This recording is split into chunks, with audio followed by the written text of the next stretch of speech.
Hi, I'm Carlin Borisenko. In early 2020, I was the knitting Democrat who accidentally went viral on the internet for going to a Trump rally and then left the party.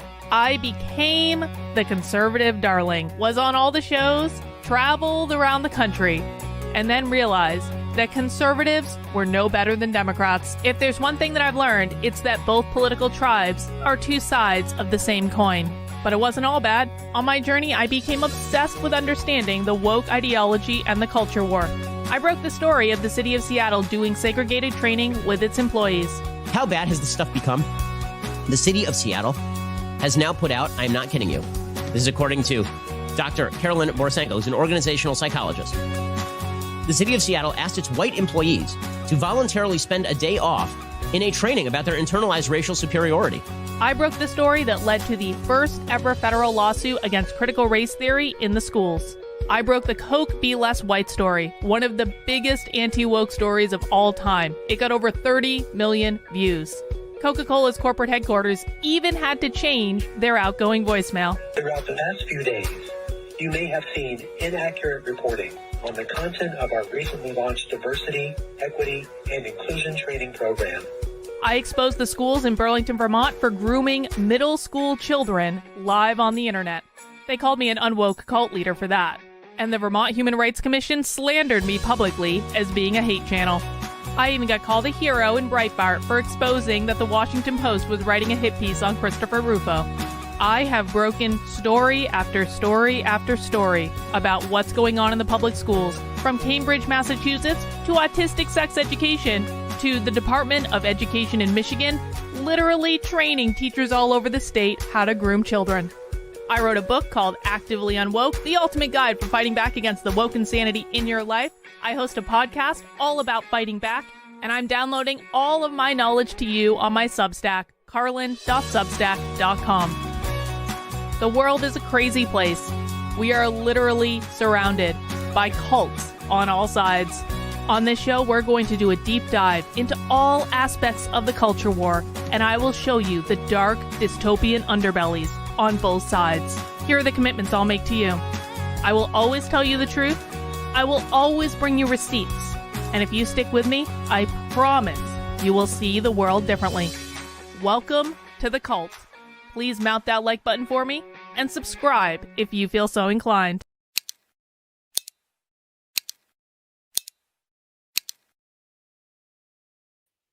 Hello, everyone. Happy Friday. Welcome to Happy Hour. We made it. We are at the end of another week, and you guys know what Friday means. Friday means that we get a few drinks, have a few laughs, kick up our feet, and watch a full woke training from start to finish. We watch the boring bits, we watch the cringy bits, and I really do believe that people who attend my happy hours on a regular basis, as well as Socialism Saturdays on Saturdays, know more about what the left is doing than anyone else on the internet. And I know that's hard to believe, and I know, quite frankly, that's a little bit scary if we're honest about it, but I do really believe that we know more about what is going on the left because we are some of the few people on the internet who actually sit our butts down on a regular basis and do deep dives into the trainings that they are doing with each other in the real world. We see the things that they say to each other when they don't think people like us are watching, and certainly when they haven't prepared to disagree with us at all.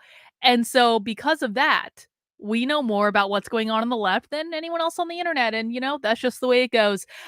So today for Happy Hour, we are returning to a segment, I suppose, that has become near and dear to my heart. The schools. I haven't been talking as much about the schools on the channel recently because, I got a little disillusioned with the fact that when I talk about the schools and when I show people what's going on in the schools, people don't want to see it because it's not boring, it's not sexy, but it is what your kids are actually learning on a day-to-day basis. And the reality is, guys, if you want to know what your kids are doing in the classroom and what your kids are learning in the classroom, then you need to look at the trainings. You need to look at the professional development trainings teachers are doing. You need to look at what's on the school website. You need to look at what's on the school YouTube channel because they publish everything. They really do. They publish everything. And when people are telling you what they believe and what they're about, believe them. And so today we are going to be watching an hour and a half long webinar from the North Thurston Public Schools YouTube channel. And this is in the glorious woke capital of the West, Washington. There are two well, I guess we could say California too.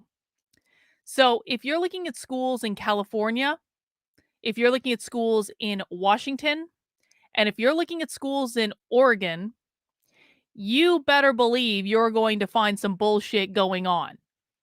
And so anytime we catch a school district in one of these areas doing something, it's probably going to be a preview of what's going to be coming to lesser woke areas in a year or two. And this is a webinar that took place a year and a half ago, but it just popped up on my radar today.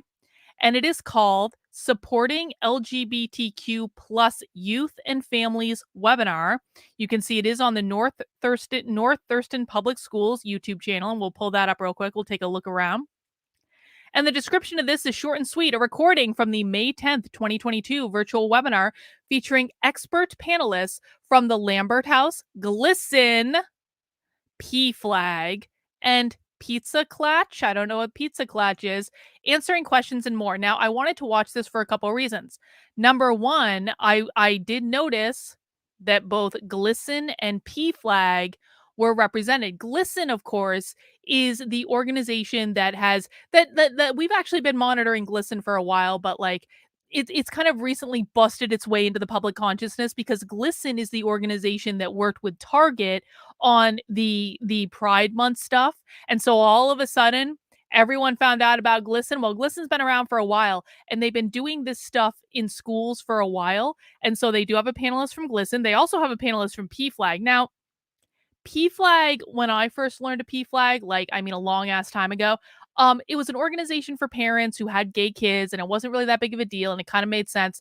I'll tell you though, Pflag now I think has kind of changed in the same way that the gay rights movement used to just be about like treating gay people the same as everyone else, and now it's morphed into queer.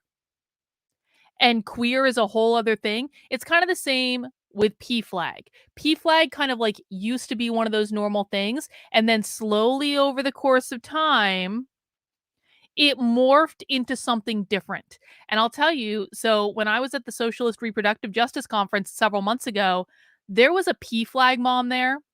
She called herself the Pflag mom. She introduced herself as the Pflag mom. And the reason that she introduced herself as the Pflag mom is she had 4 queer children. All of her children were queer. 3 of them were trans. One and I think a couple were non-binary too. So a couple were like identifying as both trans and non-binary, which we know is not really a thing, but that's what she said. Can we hinge into reality that there is no statistical way in this universe that every single child this woman has is trans? That's not statistically possible.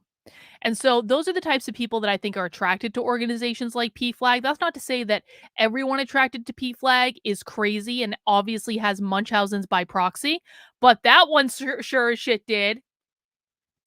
And so I guess we'll be hearing from representatives on there as well. And so that's what we're watching today, guys. Now let's just take a quick gander down channel of the North Thurston Public Schools. I just want to see what else is on here. Look, it's like an ordinary school YouTube channel. You got all this normal stuff, and then you got, queer panel discussion.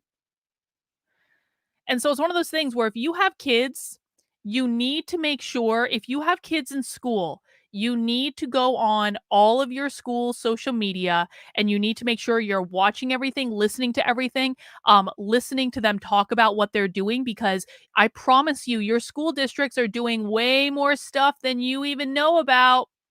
and they're not telling you in advance, and they're betting on the fact that you're not going to take the time to go onto the school's YouTube channel, because really, why would you on an everyday basis? And this is how they slip that stuff in there to basically like put policies in place that will groom your kids and will mentally fuck up your kids.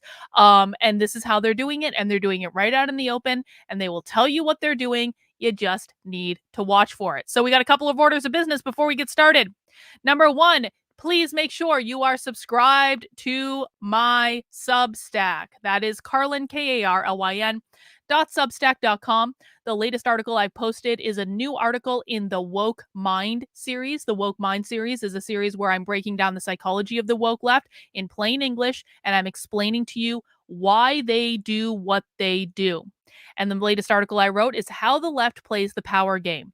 There are different types of power that people can have. So we've oftentimes talked about how the 4 goals of the woke left are as follows: gain as much power as possible, destabilize the system, attack capitalism, usher in their Marxist utopia. Of course, gaining power is always going to be their number one goal. And especially when you're looking at like lower level kind of useful idiot sort of people, gaining power is something they spend a lot of time doing. But what a lot of people don't understand is there are different kinds of power that you can gain over people, and some kinds of power are just more effective than others. And I explain why in this article. Even if the left loses elections, it always seems like they're winning. So why is that? Well, because they don't use political power.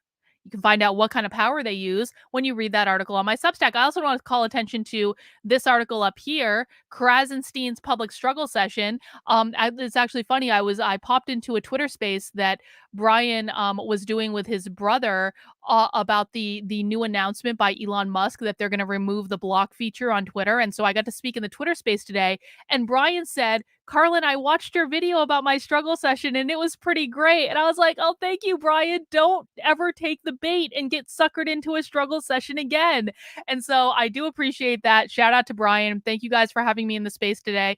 I really appreciate it. I think that space is still going on.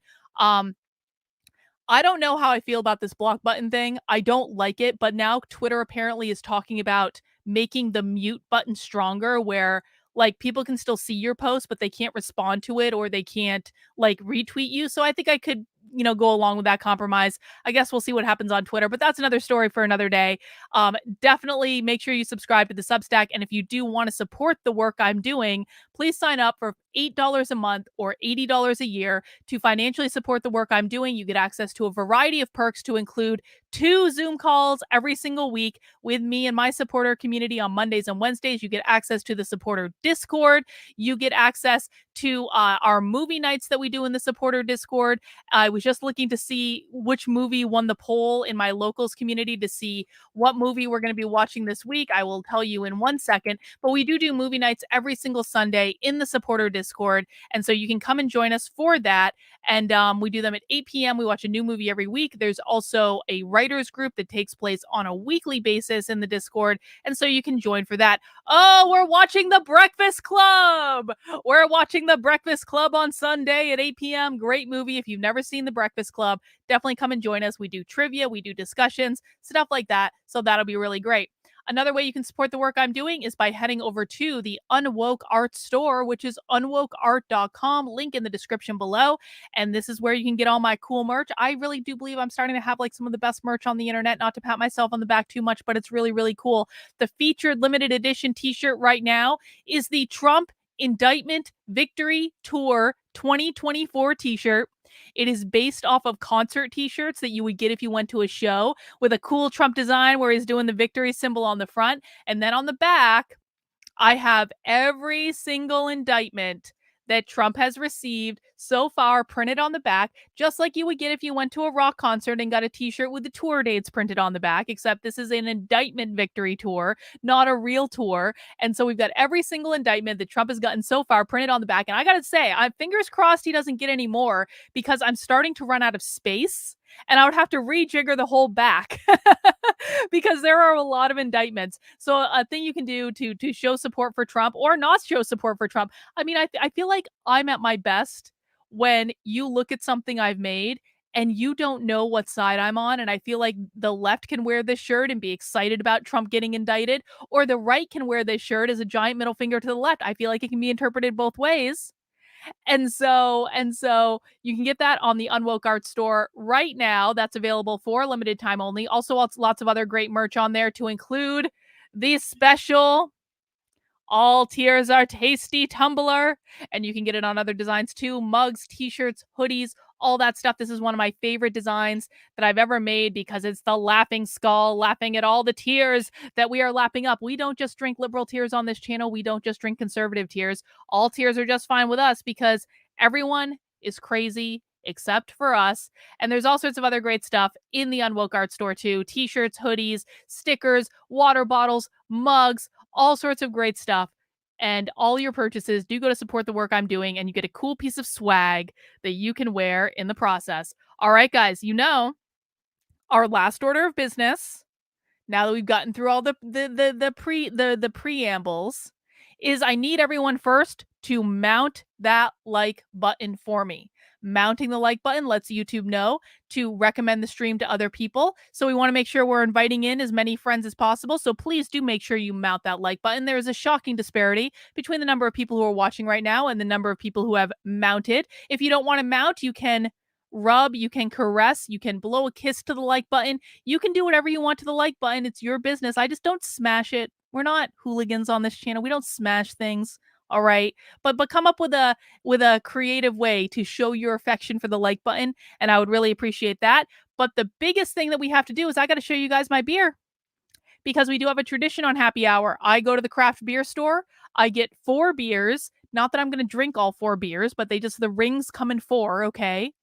And you guys get to vote on which beer I drink first. And so let me grab them out of my little cooler. Hang on. I actually got some really cool beers today. And if you feel so inclined, let us know what you're drinking in the chat. I'm actually really excited about some of these beers. Okay, the first beer I got, Sparkle Bomb Sour Ale. And you guys, I don't know if you can see this, but there is actually sparkle on the can. There is sparkle on the can, and allegedly there is also sparkle in the beer.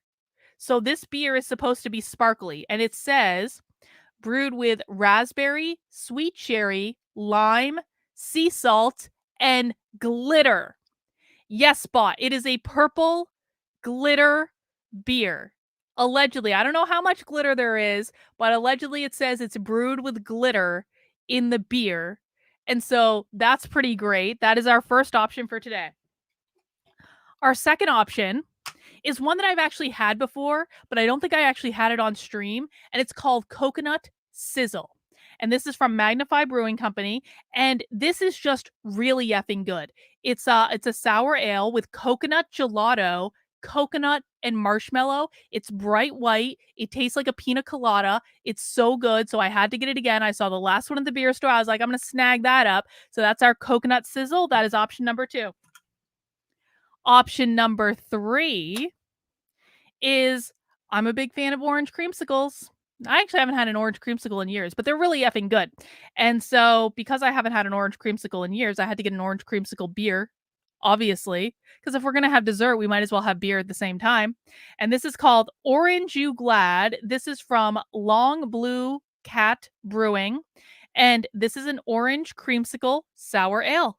Cheers. That's option number 3. Now, option number 4. Who was here when I had the blue milk beer a couple weeks ago? I got a blue milk beer just like in Star Wars, and yeah, it was really blue. Well, the brewery that does blue milk beer has a whole bunch of other beers that just came out, or they just showed up in my beer store, and they all look really effing good. They're like these thick dessert beers, and they all look good, and I want to try them all. But I started today with this one, and it's from Out of Order Brewing Company, and it's called Waka Waka Pie.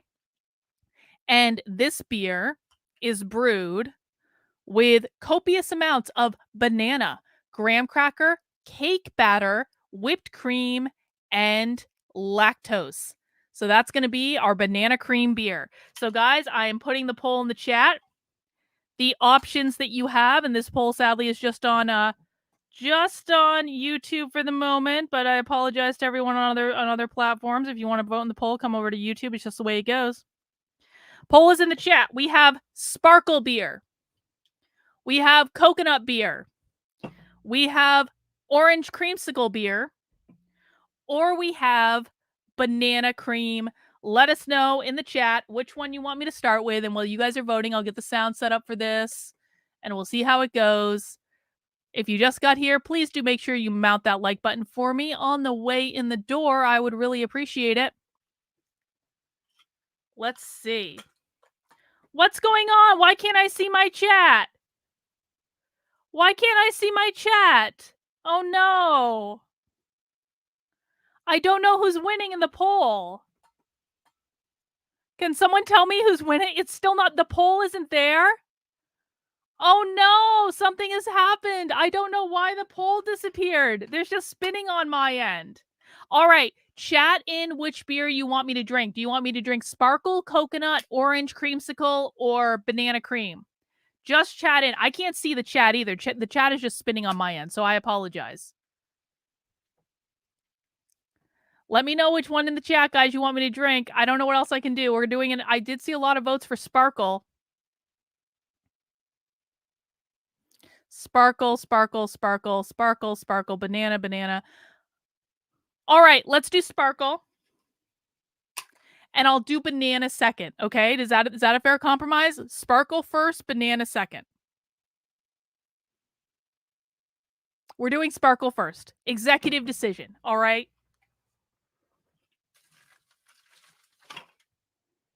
Because I want to see if it actually sparkles. But I do want to drink that banana beer. I also suspect that banana beer is going to be really kind of like beefy and mess up my glass and make it all cake-like. All right, guys, cheers. Here's that sparkle beer. Let's see if it actually does sparkle. It definitely has some sheen to it. I don't know if I would say sparkle, but it definitely has some I don't know if you guys can see this on camera. It does absolutely have some iridescent sheen to it. And I can definitely see some sparkle, but it's subtle. And I don't know if you can actually see, you can kind of see it like floating a little bit. So cheers, everyone. Happy Friday. Oh, it's good. It's really good. Yes, exactly, Mama. You can see it shimmer. It's more of a shimmer than a sparkle. But still, like, when do we ever get to have shimmer beer? Like, that's just fun. This is like the Barbie beer right here. God, I'm turning into such a girl. What happened to me? All right, guys.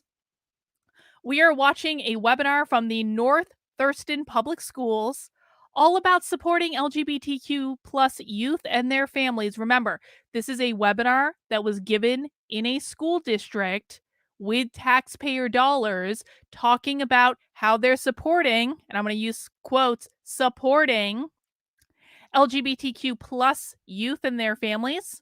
We're going to call balls and strikes on this one. If they're doing good things, we'll talk about the good things they're doing. If they're doing bad things, we'll talk about the bad things. You guys want bingo? Hang on. I'll get you a bingo card. I don't know what we should do today for bingo. Probably genderqueer bingo. Hang on. Genderqueer bingo. There's your bingo card in the chat. Autumn, behave yourself, please. People are getting sick of your shit, Autumn. All right, guys, let's get this party started. There we go. It's great to see everybody. Thank you all for joining tonight. Welcome to our Listen and Learn webinar. This is about LGBTQ youth and supporting them and how we can support them and their families. So we hope you learn a lot tonight. I am Courtney Shreve, and I'm the Mentor Program Liaison for the school district, North Thurston Public Schools. And I'm also the proud parent of 2 LGBTQ young adults who attended North Thurston Public Schools. We've got a great panel, as you can see, or you will see them soon if you can't, and videos planned for the first hour of this, followed by an opportunity to answer your questions. And all you need to do is at the bottom, type them in as you have them. Just know that we won't answer them until the end, and we'll try to get to everybody's questions. But if we don't, we've got your emails and we could send you answers to those questions. So I'm co-hosting here with Jennifer, who will introduce herself in a bit, but I'm going to turn this over to Dr. Antonio Sandifer, who is our Director of Equity and Languages. Good evening, everyone. As she said, I'm Dr. Antonio Sandifer, the Director of Equity and Languages for the North Thurston School District, and we are honored and happy that you all are supporting our LGBT community tonight. And tonight is an evening of information where we hope to learn and grow more about this community and be able to support. So at this time, I want us to do a land acknowledgement from the North Thurston Public acknowledgement. Schools. Bingo. I have it, Courtney, if you don't have it. Oh, you do? Go ahead then. Okay. We acknowledge that North Thurston Public School resides on the traditional lands of the Nisqually people. The Nisqually have lived on and cared for this land and these waterways since time immemorial. We make this acknowledgement to open a space of recognition, inclusion, and respect for our sovereign tribal partners and all Indigenous students, families, and staff in our community. I also would like to take the time for us to acknowledge our ancestors who have paved the way that so each and every one of us could be here as well from our various cultural backgrounds. So again, thank y'all so much for being here, and I hope you learn and grow a lot tonight. Back to you, Courtney. Thank you, Antonio. I'll turn it over to Jennifer. And I was doing technology stuff. Did you mention the community cafe on June 2nd? Thank you. I did not. So after this forum tonight, we will be having a community cafe on June the 2nd. And it will be, where is that at, Courtney? That will be at Chinook Middle School. And you can register for that online as well. And it's in Middle person. school. So yay. Thank you. Well, hello, my name is Jennifer Valera, and I teach at Aspire Performing Arts Academy, and I also facilitate our Gay Straight Alliance there. I am also a member of the LGBTQ plus community. I identify as a lesbian, and I'm the parent of 2 children, ages 8 and 10, and my 10-year-old identifies as gender fluid. Of course so they that's do. a little bit about me. What I'm going to share with you first off is a part of my Gay Straight Alliance students Pride Assembly slideshow. So every year they put together an assembly to celebrate Pride and to educate other students about the meaning of Pride. Oh, somebody go ahead. So this is interesting. So the same thing happened in Burlington, Vermont, and I feel like these uber woke school districts are doing this, and like so essentially like the most woke school districts are grooming the kids in the school district so early that by the time these kids get to middle school or high school, the kids are the ones training the other kids. And sometimes the kids are the ones that are training the adults. Okay. So I actually did a whole article about this on my Substack. It was about the kids in Burlington, Vermont are actually grooming the adults in the community, because what Burlington has done is their school district is so woke that they have been training these kids in these ideas from the time they're in elementary school. And so by the time these kids get to middle school, what they do is they actually have the children running the grooming sessions, the community meetings about here's what your gender identity means, here's what this means, here's what that means. The kids are actually grooming the adults. And so the same thing is happening here. And this is also, again, this is Washington. So uber woke. So be on the lookout for that. That's a total Palafieri thing. That's the Marxification of education, is the children teaching the teachers. And this is now the second time that I've seen something like this somewhere. And so that means we're starting to see a pattern. So just be aware of that. And we want to wish A happy early birthday to Sin. Everyone wish Sin a happy birthday. Sin is, of course, one of the matriarchs of our community. I hope you aren't offended by me saying that, Sin. Sin is indispensable. Sin must be protected at all costs. And her birthday is tomorrow. I hope you have a wonderful day, Sin. And we're really glad you're here with us. Pull that up. So we start with kind of the basics, which is the acronym, right? What do all these letters mean?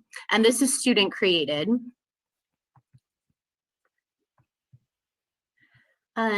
So starting with the L, lesbian, a woman who's attracted to women.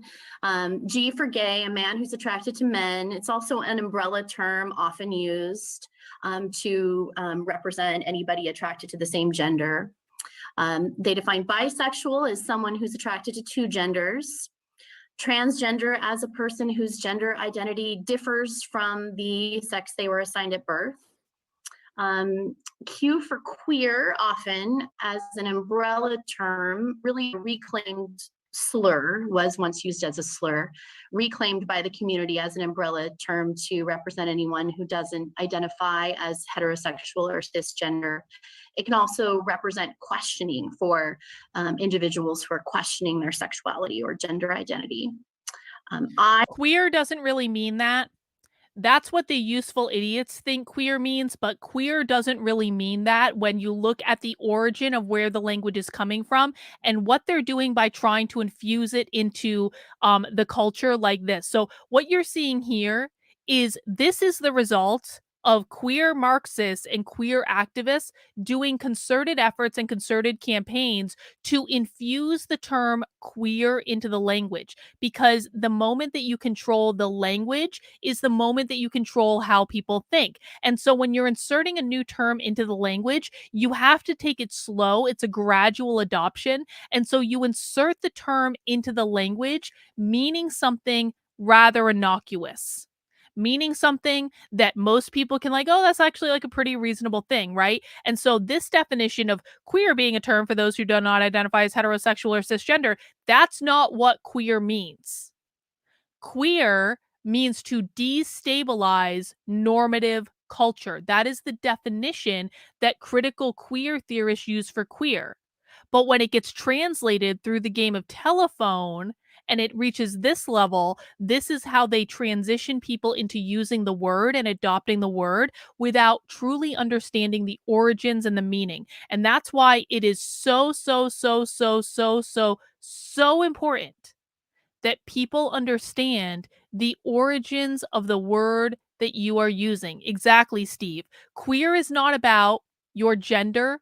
Queer is not about your sexual orientation. You do not need to be gay to identify as queer. You do not need to be trans to identify as queer. You don't need to be anything to identify as queer, because queer is a far left political ideology that is hijacking the language in order to get people to adopt their terms, because once people adopt their terms, they have power over them and they can better manipulate them. I for intersex, another umbrella term for differorences in sex traits or reproductive anatomy.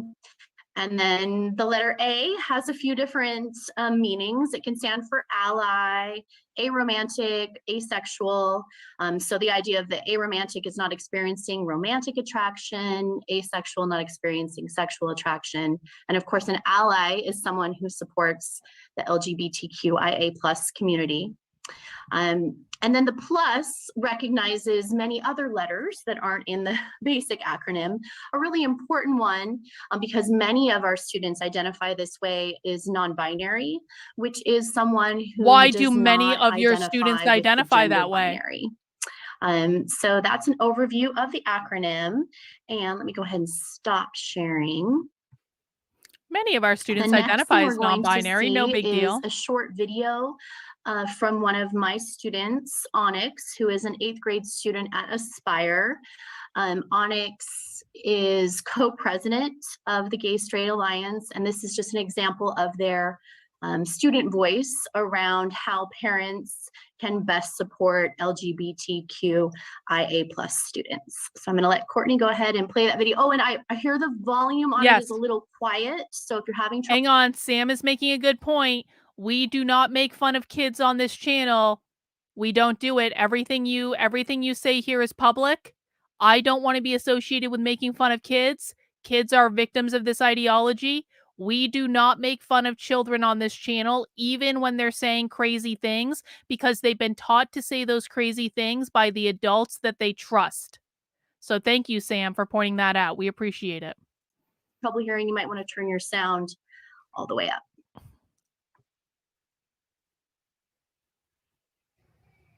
So, Onyx, how do you think parents can best support LGBTQIA plus youth? Well, I think that they should ask like lots of questions, either to like the child or like find credible sources so they can learn more and so they can do their best to like with this knowledge then support the child and um listen. Like if the child tells you that this is who they are, this is how they identify, don't tell them no you're not, you're this because I raised you to be that. That's not true.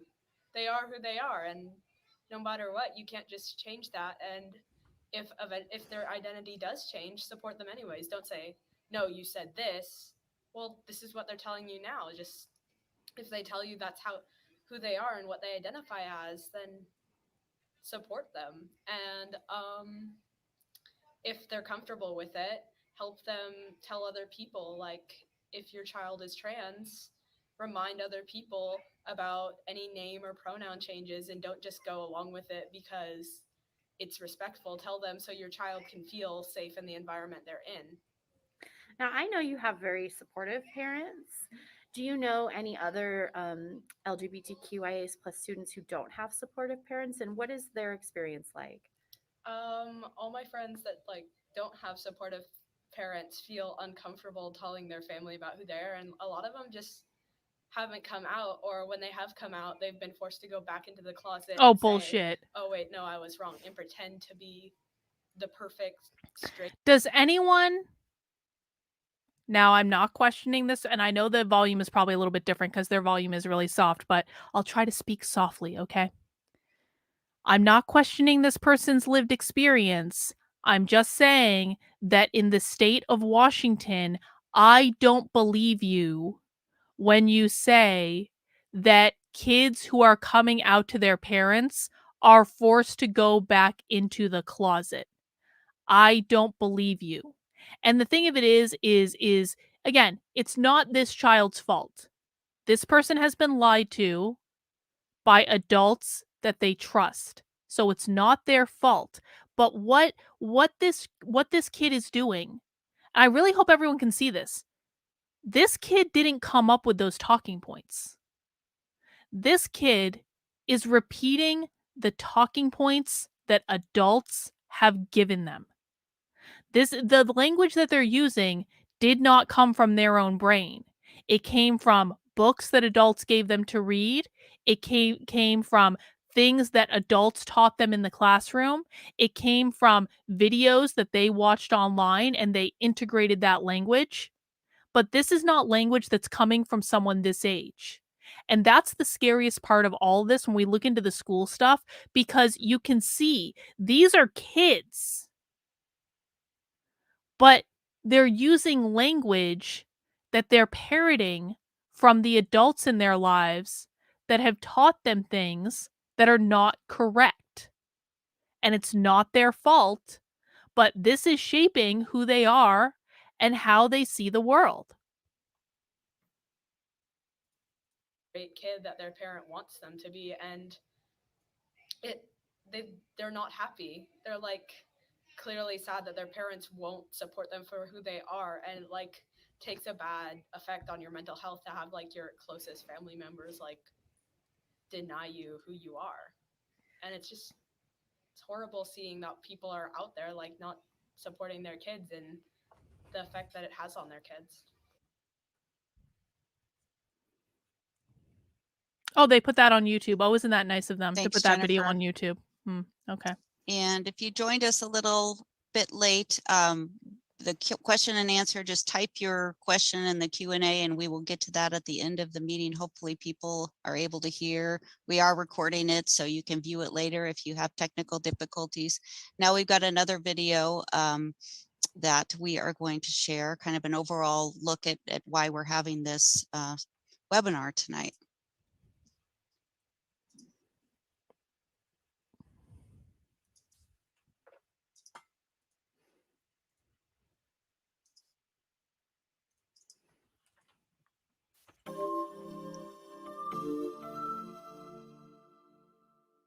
My son told me he kept who he was a secret for years. I wish I had known what he wanted to say. A student told me at a pretty young age that they didn't want to be referred to as either he or she. I had to practice using different words for them.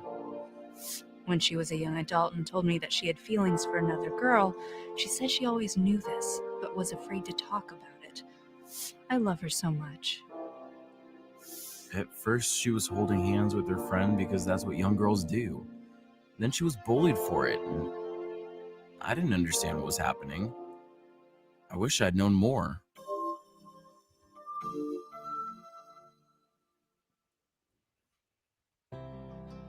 These are the voices of adults who care about young people who identify as LGBTQ.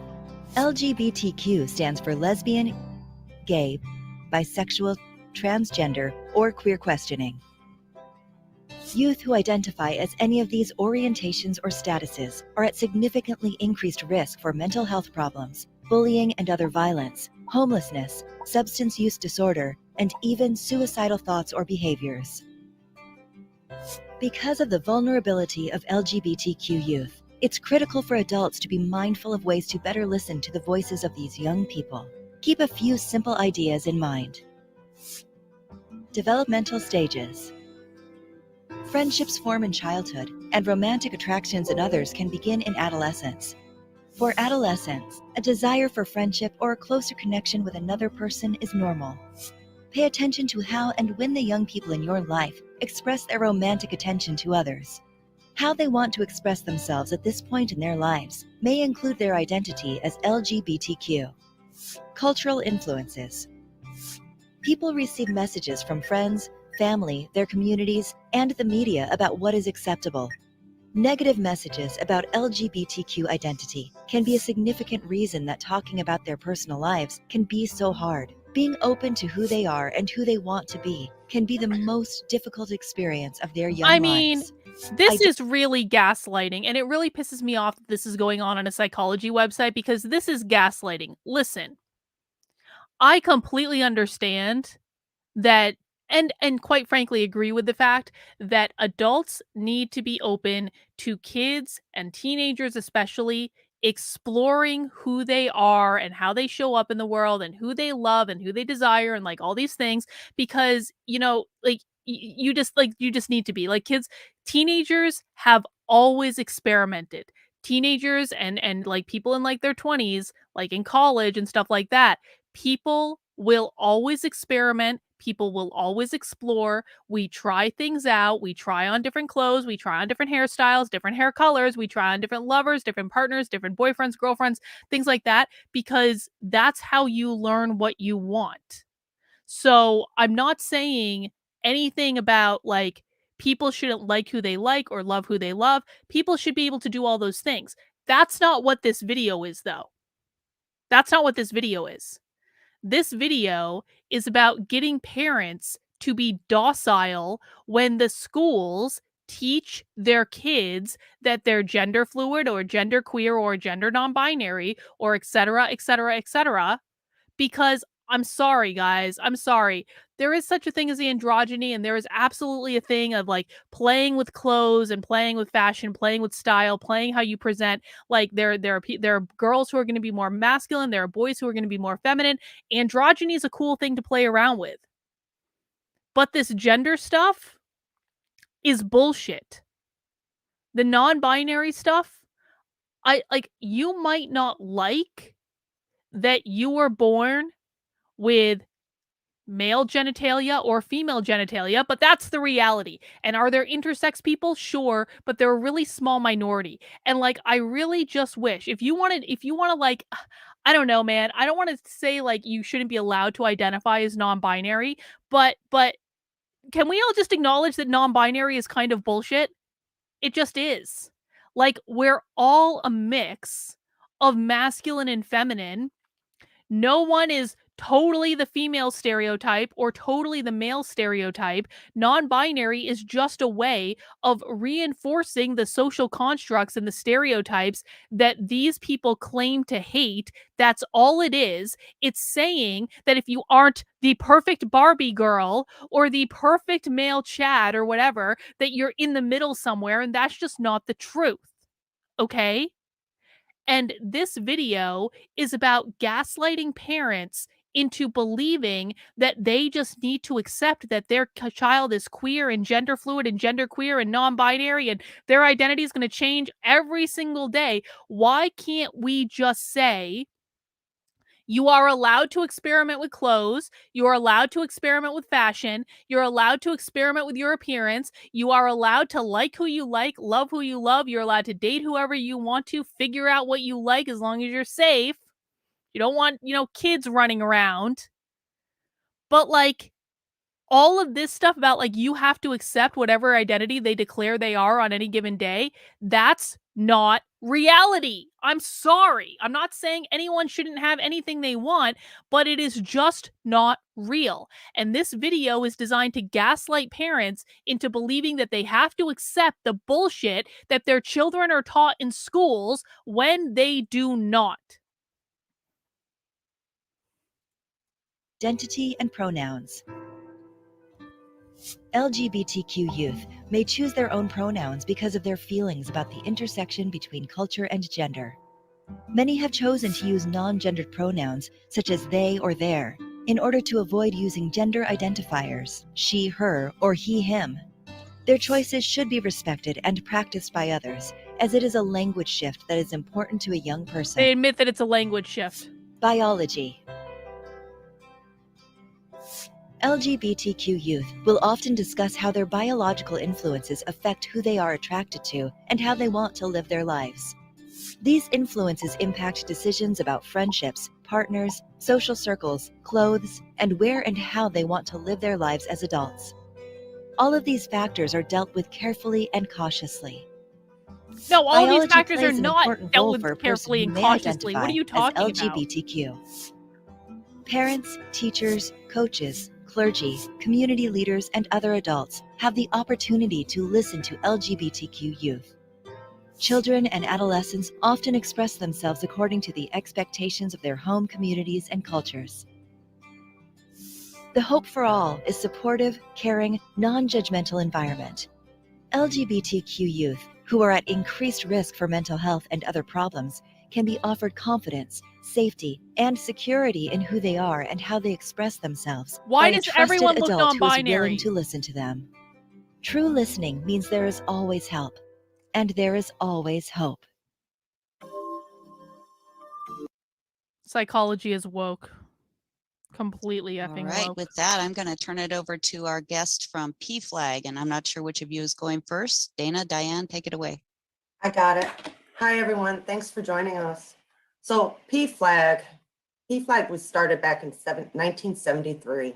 It originally was called Parents, Families, and Friends of Gays and Lesbians. And in 2014, the organization changed, and we simply go by the acronym of Pflag now, because there's a wider umbrella that we're involving and including.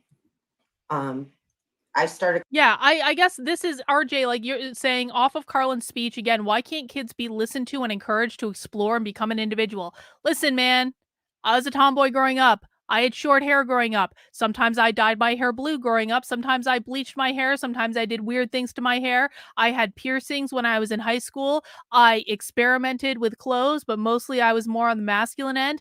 But I was never not a girl. Like, there was no point in which people were like, Carlin, you have short hair and want to play baseball with boys, so you must be a boy. Like, and again, like I've said this before, but I'll say it again for like people who are new. I am absolutely convinced that if I went to high school today, I would have been transed in schools. There's no doubt in my mind. I was always wanted to be on the boys' sports team. I always wanted to play with the boys. I always had short hair. I was always like, I was that girl in gym class that was picked ahead of like everyone else because I was like good at sports and stuff like that. And like, I was one of the boys. And so if I was in school today, there is no doubt in my mind that someone would have like taken me aside and said, "Do you really feel like a girl?" or like one of these things. And because I was very deeply rebellious when I was in school, and I'm sure many of you were as well. I'm sure people are shocked at the revelation that I was deeply rebellious in schools. If my parents had come to me and said, and basically said anything about it, I'd be like, "Fuck you, I'm really a boy." And then I would have done whatever I needed to do to get on the hormones just to piss off my parents. Like, I know exactly how this would have played out. And so, like, I don't understand why kids just can't be encouraged to, like, fine, explore who you are. Like, I don't actually care if kids change their names, if they wanna go by a different name, if they wanna dress funny, if they wanna, like, like, back in my day, it was like goth and emo, right? It's just playing around, like, people have always played around with that stuff, but the difference between then and now is then they weren't having surgery to modify their body by cutting off perfectly good body parts. They weren't sterilizing themselves by medicalizing. They weren't making themselves lifelong patients for the sake of a fashion trend. It's completely different. I come to Pflag when my son was experiencing some depression and some behavioral issues, and it was because he hadn't come out yet. So once he came out, I started going to Pflag. We meet once a month, and I've been going since 2013. We meet once a month. We have support groups. We usually try to have an educational piece in there. It gives parents a place to go to ask all the questions they're wanting to ask. It's more appropriate to go and ask the questions amongst others that have already experienced it. It's not your child's responsibility to answer these questions. If they've come out to you, they're already at that point. You're responsible to educate yourself. So that's what Pflag provided for me.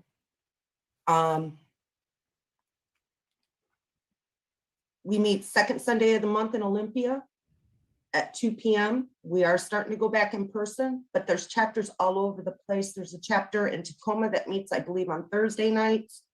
So if this isn't the local area you're living in, you're able to find a chapter somewhere else as well.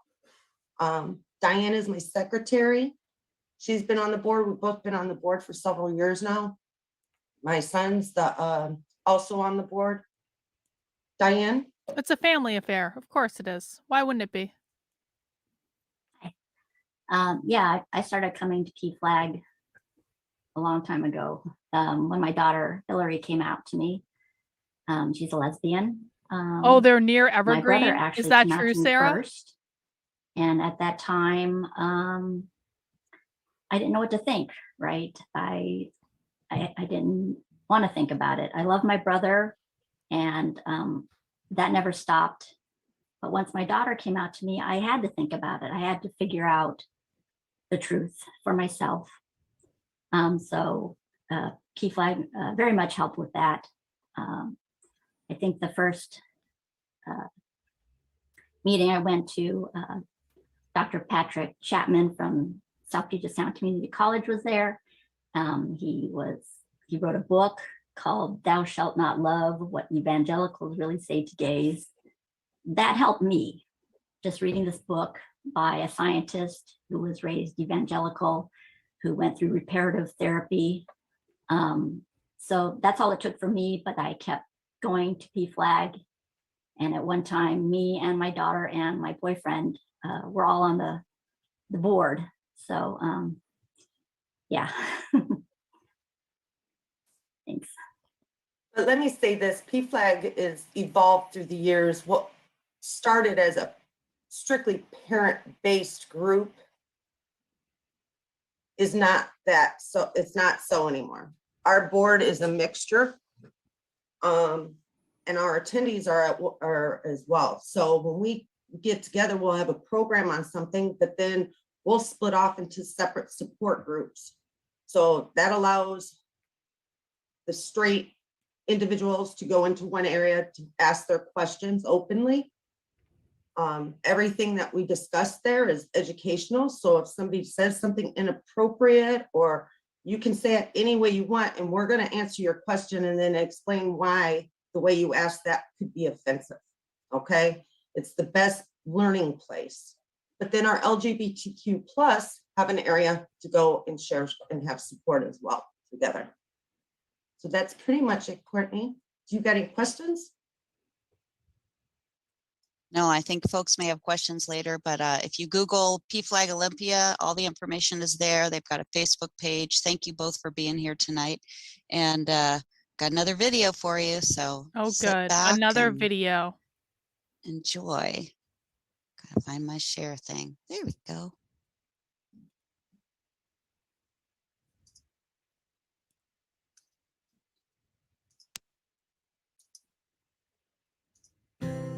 Oh, a My name is sales video Marsha for Izumi. I'm Pflag. from Pasadena, California. Hola, soy Anton Castellanos Usigli, originalmente México. Robert A. Marchman from Maplewood, New Jersey. Palm Desert, California. Baltimore, Maryland. Berkeley, California. They come to Pflag in crisis. Their life is falling apart because their child is coming out. I initially got involved in Pflag because my son was withdrawn, depressed, and suicidal, and I didn't know where to turn. She comes home and says, "Mom, I'm transgender." And I said, "Okay, are you sure?" Sparkle? I said, you know, we're gonna move forward. How hard it must have been to navigate a gender journey with a teenager. Well, Mom, it Apparently may not be a big deal to you, but it's a big deal to me. And that was one of those moments that I will never forget. I was aware of the painful experience of many LGBTQ people of color. And that was something that yeah, Spot, it looked was frankly curly. painful for me. We had to reconcile having our new normal, which was our gay son, with what anti-gay messages were coming out of the Southern Baptist Convention at that time. My child was the first one to transition in our public schools, and she was pretty badly bullied. So having some friends in the Pflag community really meant the world to my family. La primera vez que escuché Pflag fue a través de un mentor en la Ciudad de México que me enseñó el poder que los papás de personas LGBTQ pueden tener como activistas por la igualdad y por los derechos humanos. Pflag is on a journey of not only educating itself, but educating others. Why so are we watching a sales video for Pflag? Gain equality for the entire LGBT community. As an educational resource, Pflag is the only thing that's out there for families like mine. I want to bring the message to communities of color and Black and Brown communities that this is an organization, that Pflag is an organization that can support the community. All the people that spend all the time and all the hours learning, training, sharing, telling their stories, like literally without the human connection, none of this would be possible and none of this would work. We all seek to belong to something that is greater than ourselves. And Pflag has given me that opportunity. By being out and proud and an advocate, I could actually be potentially a role model or a sounding board or somehow just make some kid's life a little bit easier. As a Pflag dad, a proud Pflag dad, to be an advocate for my son, who I love dearly, is something that's very special and important to me. It's the screen test for anybody who's dating anybody in our family. It's like, you can't be a part of our family unless you pass the Pflag test. Pflag made it possible for my family to stay together. So no matter what other people say, no matter what you may hear from those other people and other places that say something different, don't even give them a second thought because we love you just as you are. Baby, you, my child, I love you, and you are walking in those shoes. I'm just here to love and support you, and this is how we will move forward. So.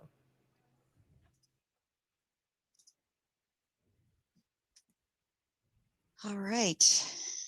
I just want to say, like, I genuinely think that a lot of parents involved in this stuff do just want to do the right thing. I don't think these are bad people. I don't think these are people with negative intentions. I think they really do just want to support their kids. And they're looking for resources to support their kids. And they're trying to do the right thing. And they love their kids and they want their kids to be happy. And I am sure that there are some things that come out of these groups that are beneficial to these parents. And I'm sure that for some of them, they really do need resources like this and support like this to be able to understand kind of like what's going on with their kids and to make their kids' lives and experience better. I'm not going to suggest in any way, shape, or form that everything these groups do is bad and that these parents are bad for participating in it. I don't think that's the case. I think, though, that there are nefarious actors that are hijacking these communities to push them in a direction where they weren't originally intended to go, and that most of them don't understand that's where they're going. Thank you. Next up, we have Cassandra, and I will let Cassandra introduce herself. So much pressure. Thank you so much for having me. Let me share my...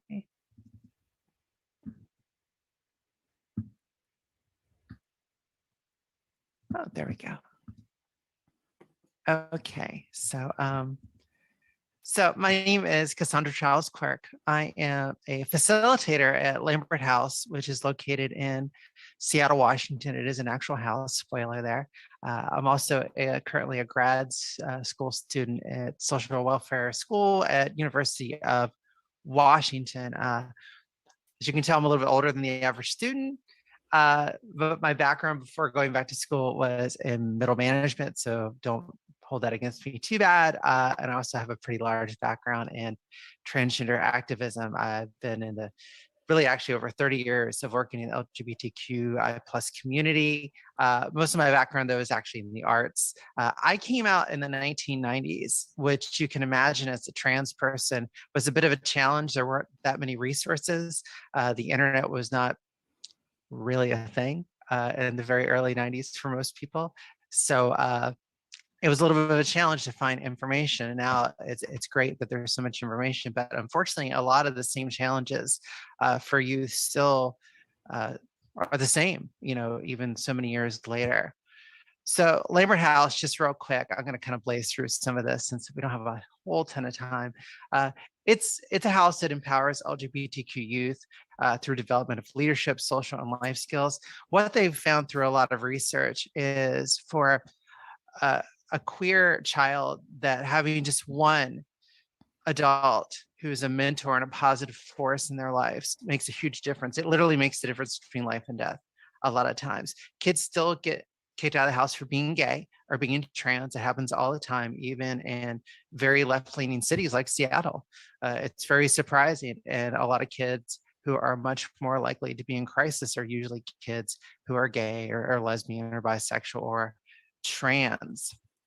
So I want to kind of show this kind of to add upon when we talk about what those LGBTQ factors mean. And it's you may have seen this before. It's called the gender uniform. Every single effing time. I need to put the gender unicorn on the bingo card, because every single time we watch a presentation from a school district, it's either the gender unicorn or the genderbread man, and usually it's the gender unicorn because it's the one that most of them prefer. This shows up every single GD time. If you haven't seen the gender unicorn yet, consider yourself lucky. And the thing I really want to kind of stress here is when we talk about gender identity, gender expression, the sex you're assigned at birth when you're born, who you're attracted to, and who you're emotionally attracted to, those are all different things.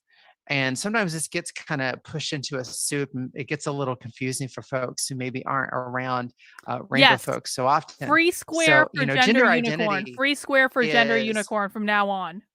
What you feel like inside. So even though the rapper may lie to the norms of society, it's what you feel like you are. I should fucking put this unicorn on a t-shirt. I really should. I'm gonna put this unicorn on a t-shirt and have it be one of those things with a big red X through it. I wonder what these people would do if I put their precious fucking unicorn on a t-shirt. That would be funny. It's how you feel like you want to express yourself. Gender expression also is how you dress. If you imagine, I'm going to start dating myself here with these references, but like I'm a big David Bowie fan. So like David Bowie was somewhat androgynous in his expression, or somebody like Prince, who Prince was a cis. Both David Bowie and Prince were incredibly androgynous, and they were fucking fabulous. But you know what? They were both still men. And they both still, even when Prince changed his name to that weird symbol in the 90s, and then you think went back to Prince, but like Prince's name was a symbol. Prince in the 90s did like the ultimate non-binary thing. He literally changed his name to something that was unpronounceable. And yet he was still a man.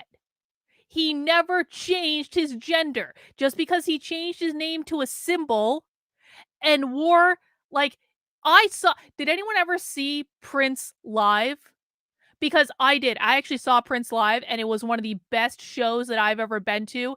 And I really hope that some of you got the opportunity to see Prince live, because it was amazing. But the reason I bring that up is Prince wore giant fucking high heel platform shoes when he performed. His name was a symbol, and yet he was still a man.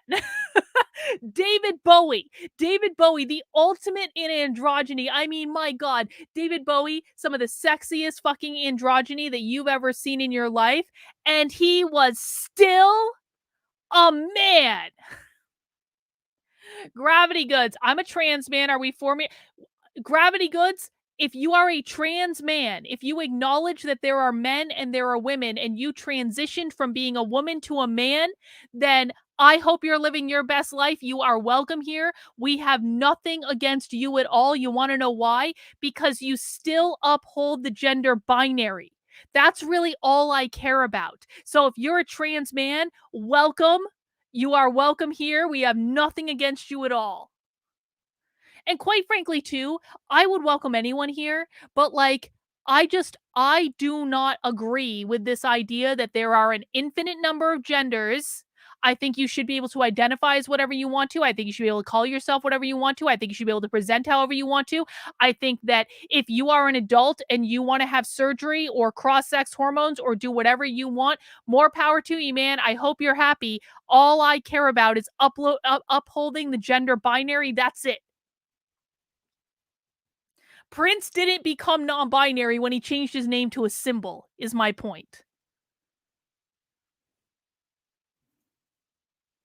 Male, who, as far as we know, was heterosexual, but he dressed very effeminately in a lot of ways. And he wore high heels. He wore heels much nicer than heels that I'll ever own. So those are those different things. And just because you're assigned a sex at birth does not necessarily mean that's going to match with your identity or expression as kids grow and they get older.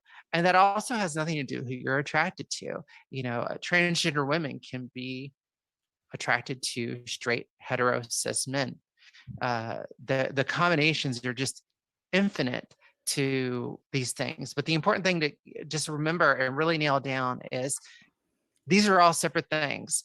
So because someone is trans doesn't mean they're gay. It doesn't mean they're straight. They could be a lot of different things. They can be all things. They can be nothing. They could be right dead in the middle. It's almost, if you think of it as like a yardstick, you know, not anyone is totally masculine except maybe The Rock, okay? And no one's like totally feminine except maybe like Dolly Parton, right? Everyone's kind of somewhere, you know, along that. To be really clear, hang on. To be really clear, I think adults should be able to do whatever they want. I am not anti-non-binary. But you're not going to compel me into saying that I believe non-binary is a real thing because I don't believe it's a real thing. I'm sorry, I don't believe it's a real thing. Now, as an adult, if you want to be able to identify as non-binary, I will do my very best to respect your pronouns. I really will, because people deserve basic respect and courtesy. Okay?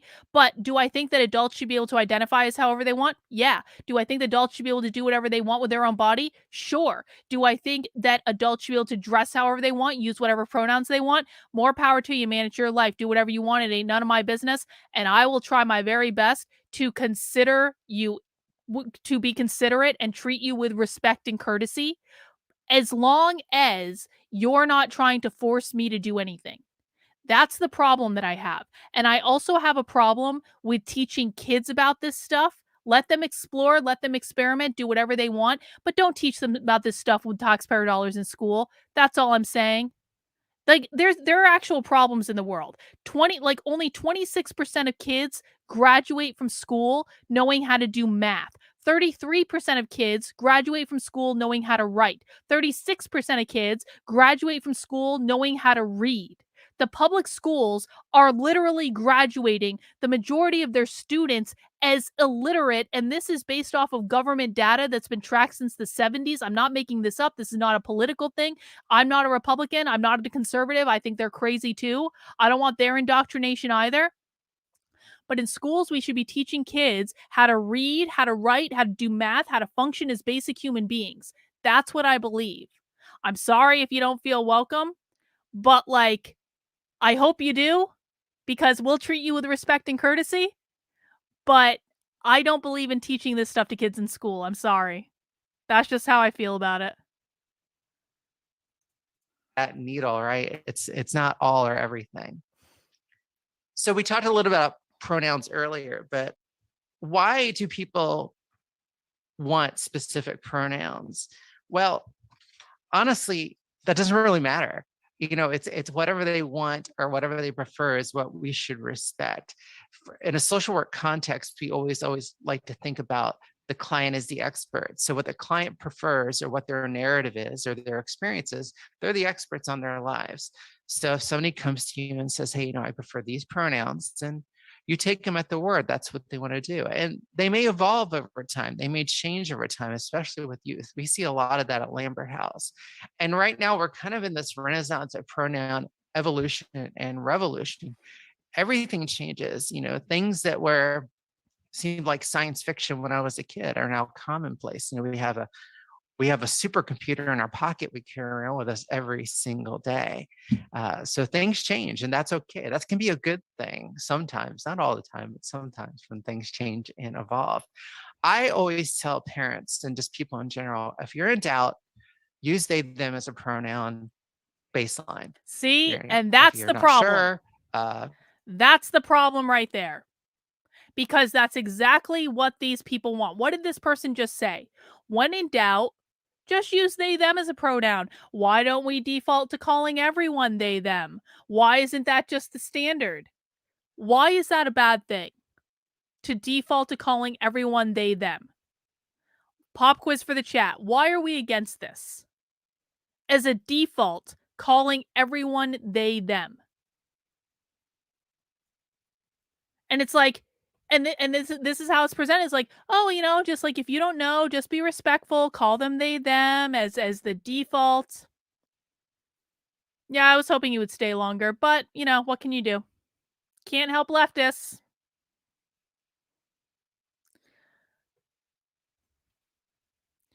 Because they, them, well, no, I would not say this, Joseph. I would not agree with this. It does not mean they have any sort of mental disorder. That is incorrect, and I don't co-sign that at all. The default of they, them is about abolishing the gender binary. That's what it is. It's which eventually will destabilize the family, but it is about abolishing the gender binary. It is about changing normal language. It's about getting rid of the binary. That's exactly right. If people want to call themselves they, them, fine. Again, it's your life, do what you want. But to make that the norm when it is provably not the norm, that's not about respecting people as individuals. That's about something bigger. That's about changing language as a society. And I'm not down with that because I don't support the goals of what they're trying to achieve. Or just in general, it's kind of amazing how we genderize everything in society still. Like, why do we call ships women? That makes no sense to me. It's just, those kind of things. It's really funny if you stop to think about gendered language in common day products or processes. It's a show of respect and self-worth. The number one issue I see regarding respect and self-esteem in youth that leads to like depression for them is not respecting their pronouns. It's something they talk about every single day. It makes them crazy. It's It makes them because upset. you It makes guys them teach them sad. It that. even makes them suicidal. It's a big, big thing to respect those pronouns. And it's not a trend. Why are so many kids now coming out? Why do you see so much stuff about Because you're non-binary teaching folks them in now? Well, it's school. because there is simply more information out there now for youth. No, it's because And you're they're finding teaching it to each them in other through school. the internet. And there's more terminology for them to express how they feel. The term transgendered didn't exist when I came out. I came out and I was labeled as transsexual, which is almost kind of an old school term now. So these are 6 action steps you can take that I always recommend that are a really good, just kind of habit to have as kind of going forward if you want to support your LGBTQ child. See, look at this. If you're cisgender, if you express. Look at this. This is from the University of Wisconsin. I don't know if you guys can see it. It says it in the corner. This is an image from the University of Wisconsin. Thank you, taxpayer funding. Look at this. Practice with pronouns you are unfamiliar. They went to the beach. Z was proud of herself. This paper is Ayers. Please give this to Fea. This is here ice cream. These are not real fucking words. I'm sorry. I should not be compelled to calling someone Fae. You are not Fae. You are not a fairy. I'm sorry. I'm not talking about in the colloquial sense. I'm talking like you're not a fucking fairy. Like why? No. There is no universe in which a healthy person feels most comfortable being called Fae. I'm sorry, this is just not real. And we need to start acknowledging that fairies are fun to think about in terms of mythical beings. And I don't even mind if I know people who have whole fairy houses and fairy villages out in their gardens, but you are not a fucking fairy. I will not. Amelia might say you're a fairy, but I'm not going to call you Fae. I am sorry. Not in any sort of serious way, because Beth is right. This is LARPing. This is LARPing. This is not real. Express yourself in the gender in which you were born, that the doctor said you're a boy and you're still consider yourself masculine and you dress in the suit or whatnot, or the t-shirt. Always introduce yourself with your pronouns. It helps normalize the use of pronouns and prevents assumptions. You see a lot of times people with pins. I think Courtney has a pin on now. I can't quite tell. But you see those pins a lot of times on there that discuss people's pronouns. And those are great. We see a lot of those now, especially down at the UW campus. Oh, especially down on the UW campus. Oh, great. And you can look them up on the internet, or you can practice what they sound like. And this is just really the evolution of pronouns. A lot of times, even though I'm surrounded with queer youth, they'll come up with pronouns that are really kind of surprising to me. There's this kind of idea to reclaim the pronoun it with youth right now, which is actually kind of shocking. No, that's kind of insulting to me. But this is one of the most dehumanizing things I've ever heard. I'm sorry. If you have kids, do not allow them to refer to themselves as it. This is one of the most psychologically damaging things that I can possibly imagine. You're referring to yourself as it. You are completely dehumanizing yourself. Do not allow children to dehumanize themselves as their brain is developing, because whatever you allow them to do while their brain is developing is going to be cemented into their brain for the rest of their effing lives, and they will forever, and it is almost impossible to fix once their brain is fully developed. They will forever think of themselves as a dehumanized being because they called themselves it. Why would you want to go through life viewing yourself as an it? That makes no sense.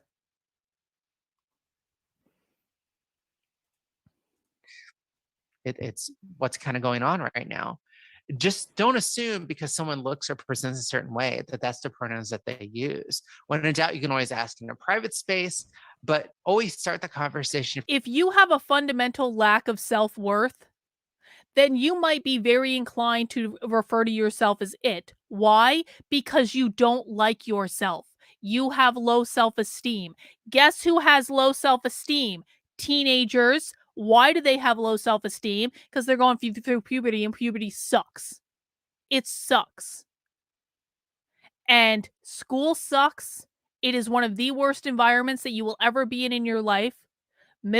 Elementary school sucks, middle school sucks, high school really sucks. And what goes on in these schools is kids learn to have low self-esteem. They learn all the ways in which they aren't good enough. They learn all the ways in which they are not the best or the brightest, and all the people who are better than them, and all the ways in which they can't get, they can't be successful or any of these things. And so it's going to be like kids in school are going to be inclined to refer to themselves in this way.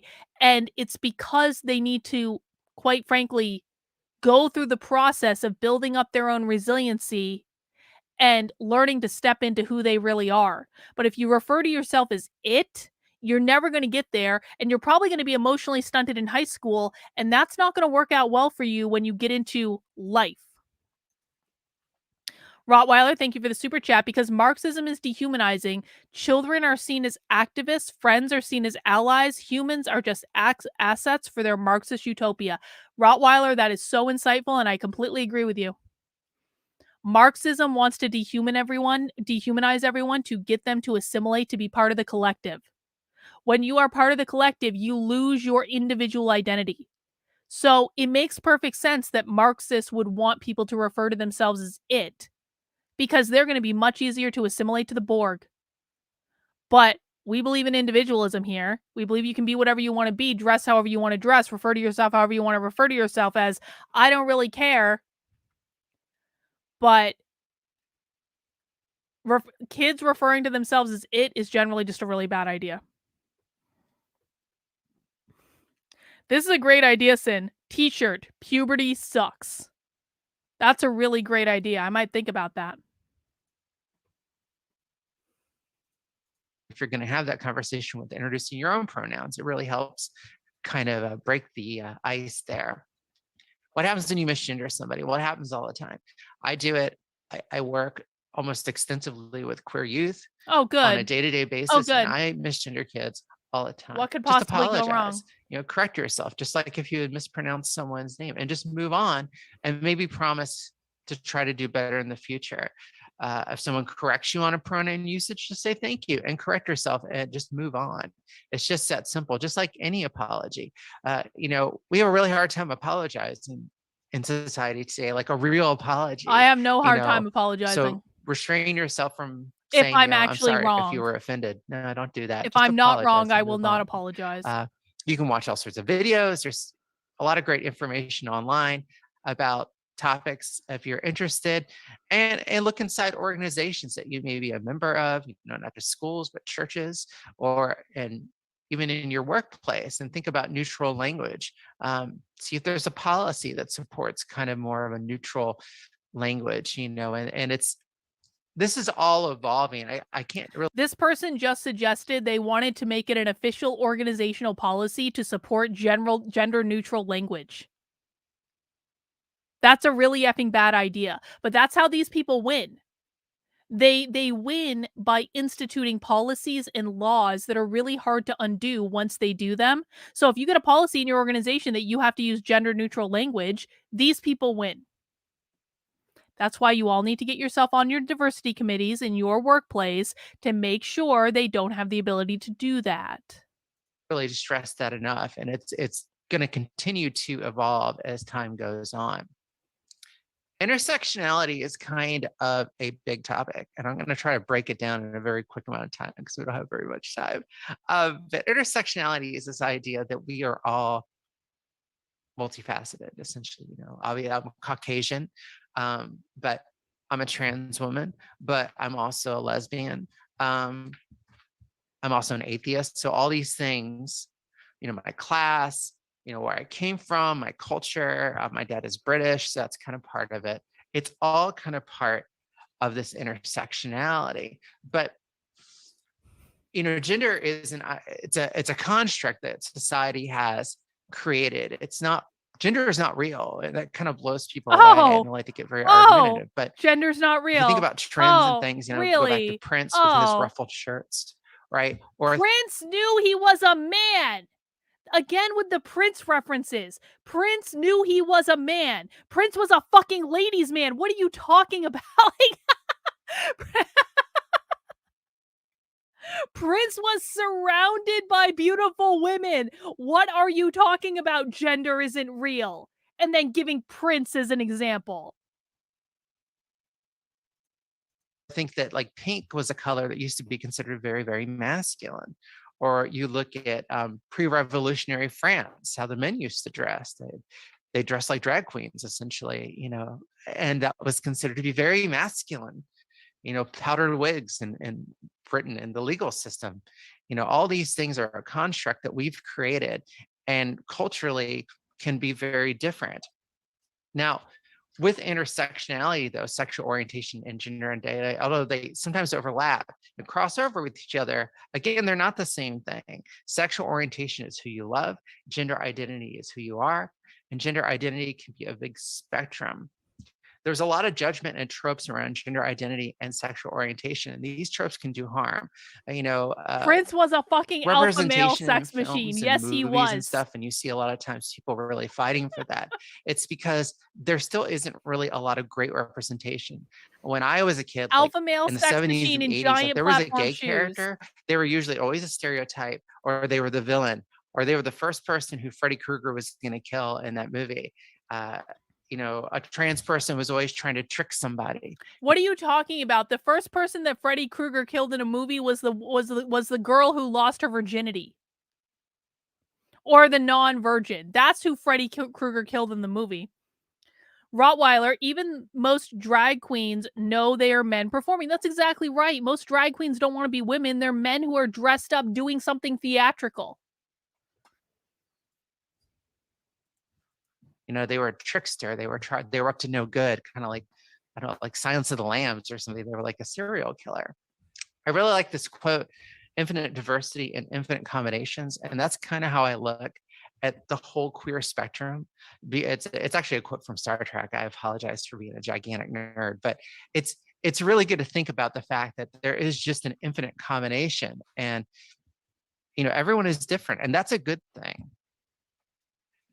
You know, earlier this week, I had to confess I had a situation with one of my youth who tried to commit suicide, and it was really hard, you know, obviously, to think about those kind of things, because otherwise, this is such a bright young person, and you know, I'm trying not to get upset about it, but it's when I came out of the closet, my parents are extremely Roman Catholic. They were shocked. And they were also pretty upset. But the one thing my mom said right from the get-go is that she said, I have 3 children. I don't have enough to lose one. So I'm a big nerd. I'm a big goofball. I still am, even after I came out of the closet. So it's still the same kid no matter what. And again, the importance of having just one supportive adult one adult who's nurturing for that kid and still loves that kid, that's huge. That can really save that kid's life. You know, if you look at, we have an infographic here on the side, hopefully you can see it, that, you know, half of transgender youth will have at least one suicide tip by their 20th birthday. We see a lot of not just bullying and passive aggressive behavior towards especially trans and non-binary youth, but also huge amounts of depression. They're much more likely to be homeless.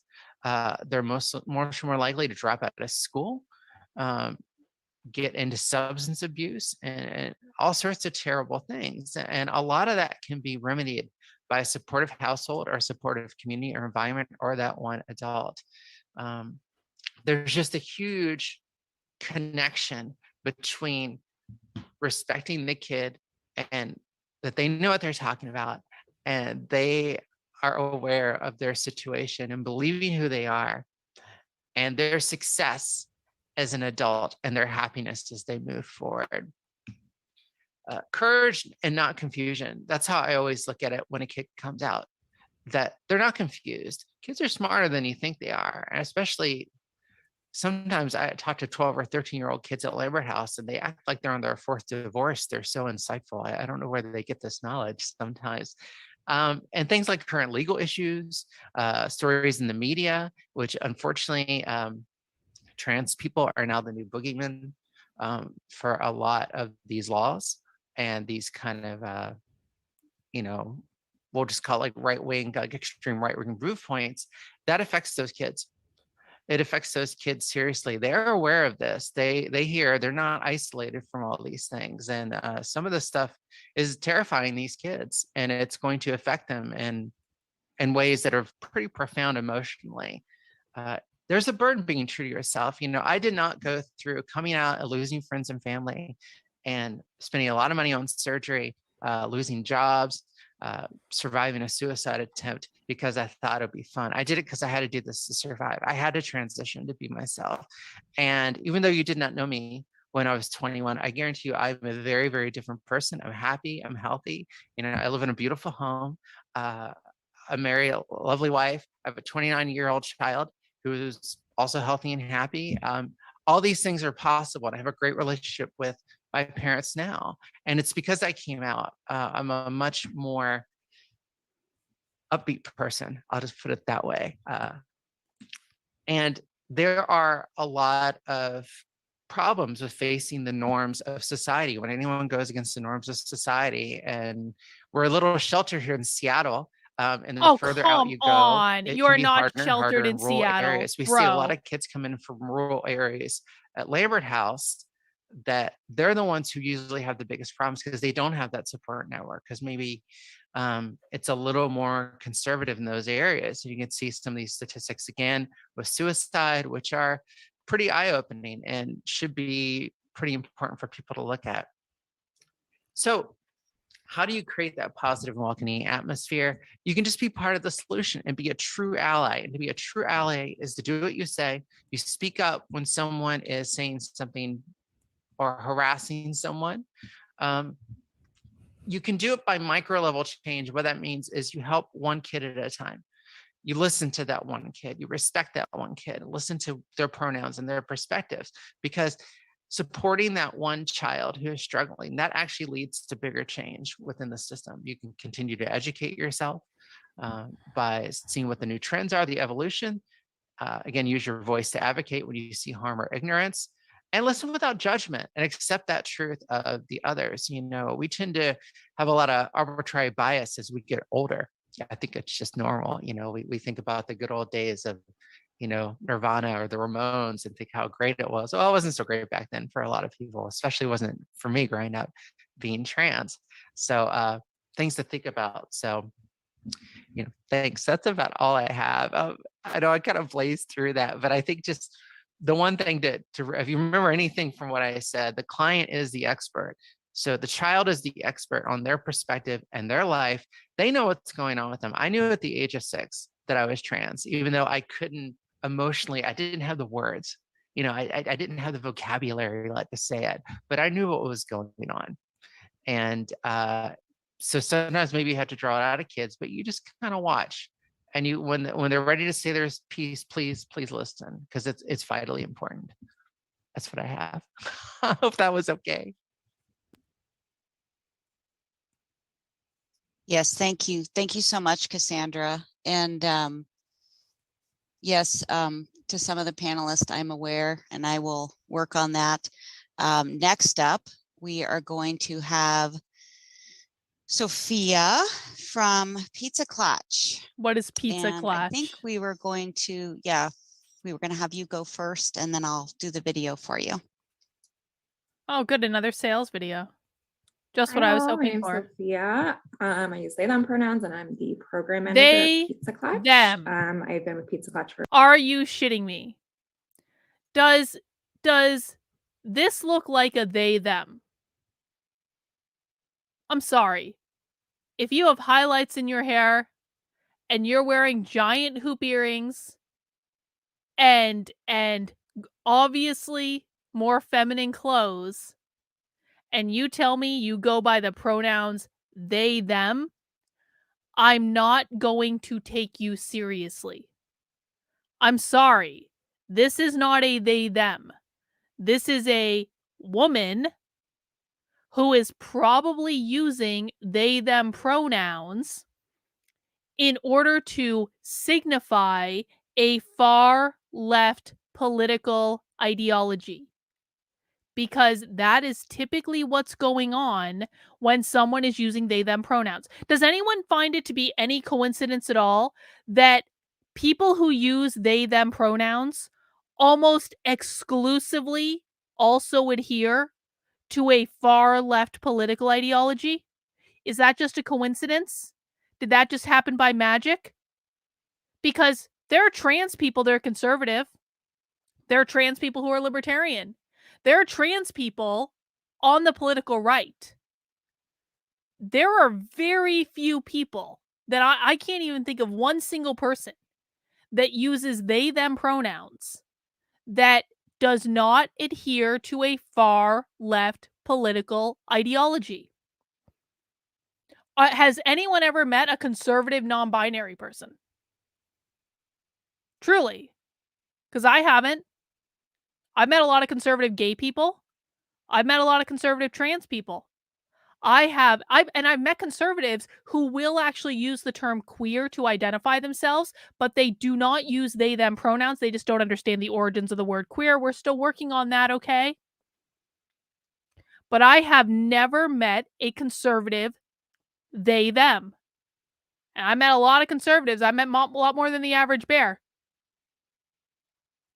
And so, if it looks like a duck and quacks like a duck, then you have to make some assumptions. And if every single person in the world that uses they, them pronouns also just magically adheres to a far left political ideology, then the only assumption that you can make is that they, them is not about identity. It's about a far left political ideology. For about 4 years. Exactly, Milo. Exactly. All queers are commie, but not all commies are queer. That's exactly right. And if you don't know about Pizza Klatch, you'll be learning a little bit more with a short video that we'll be playing, but a little. Oh, look, you can really see the about shimmer me. now. I Look at the have been in the sparkle. area for about 13 years now. About to finish it, get that banana beer next. Olympia forever, Thurston County. I am happy to be here and I'm happy to be doing this work. And I'm so excited that Look at the shimmer. all of you are Can you guys see it now? both panelists and everyone watching. Sparkle So beer. Thank you for your support of our LGBTQ youth. And Courtney is going to play a little video talking about Pizza Klatch. Cheers. I'm getting that banana beer now. Thank you. I'm back. And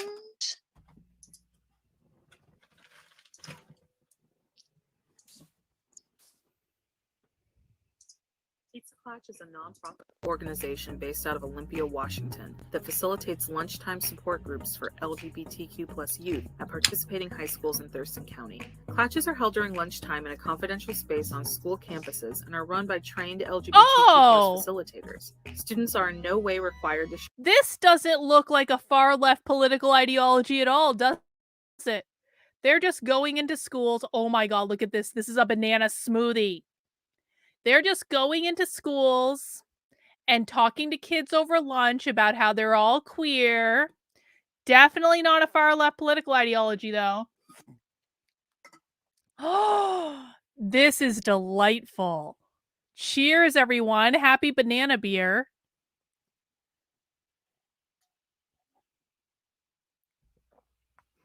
Oh, Klatch is a Yiddish word for an informal gathering, especially a means for conversation. That's great. This really does taste like a banana cream pie. This is a banana cream pie and a beer. What a time to be alive. I think this is also like 6% alcohol. 6% alcohol. And it's a banana cream pie in a beer. This is what human ingenuity and creativity can achieve when it's let off the leash. That's all I'm saying. You aren't creating banana beer if you're freaking queer. I'm sorry. You're going to be too repressed and too focused on your far left political ideology bullshit to create anything like a banana cream pie in a beer. share their sexuality or gender identity to attend, and all allies are welcome. Groups begin with students sharing their names, pronouns, and their high and low of the week. From there, exactly. Capitalism created banana beer. Exactly. Needs of the group of students in each Klatch.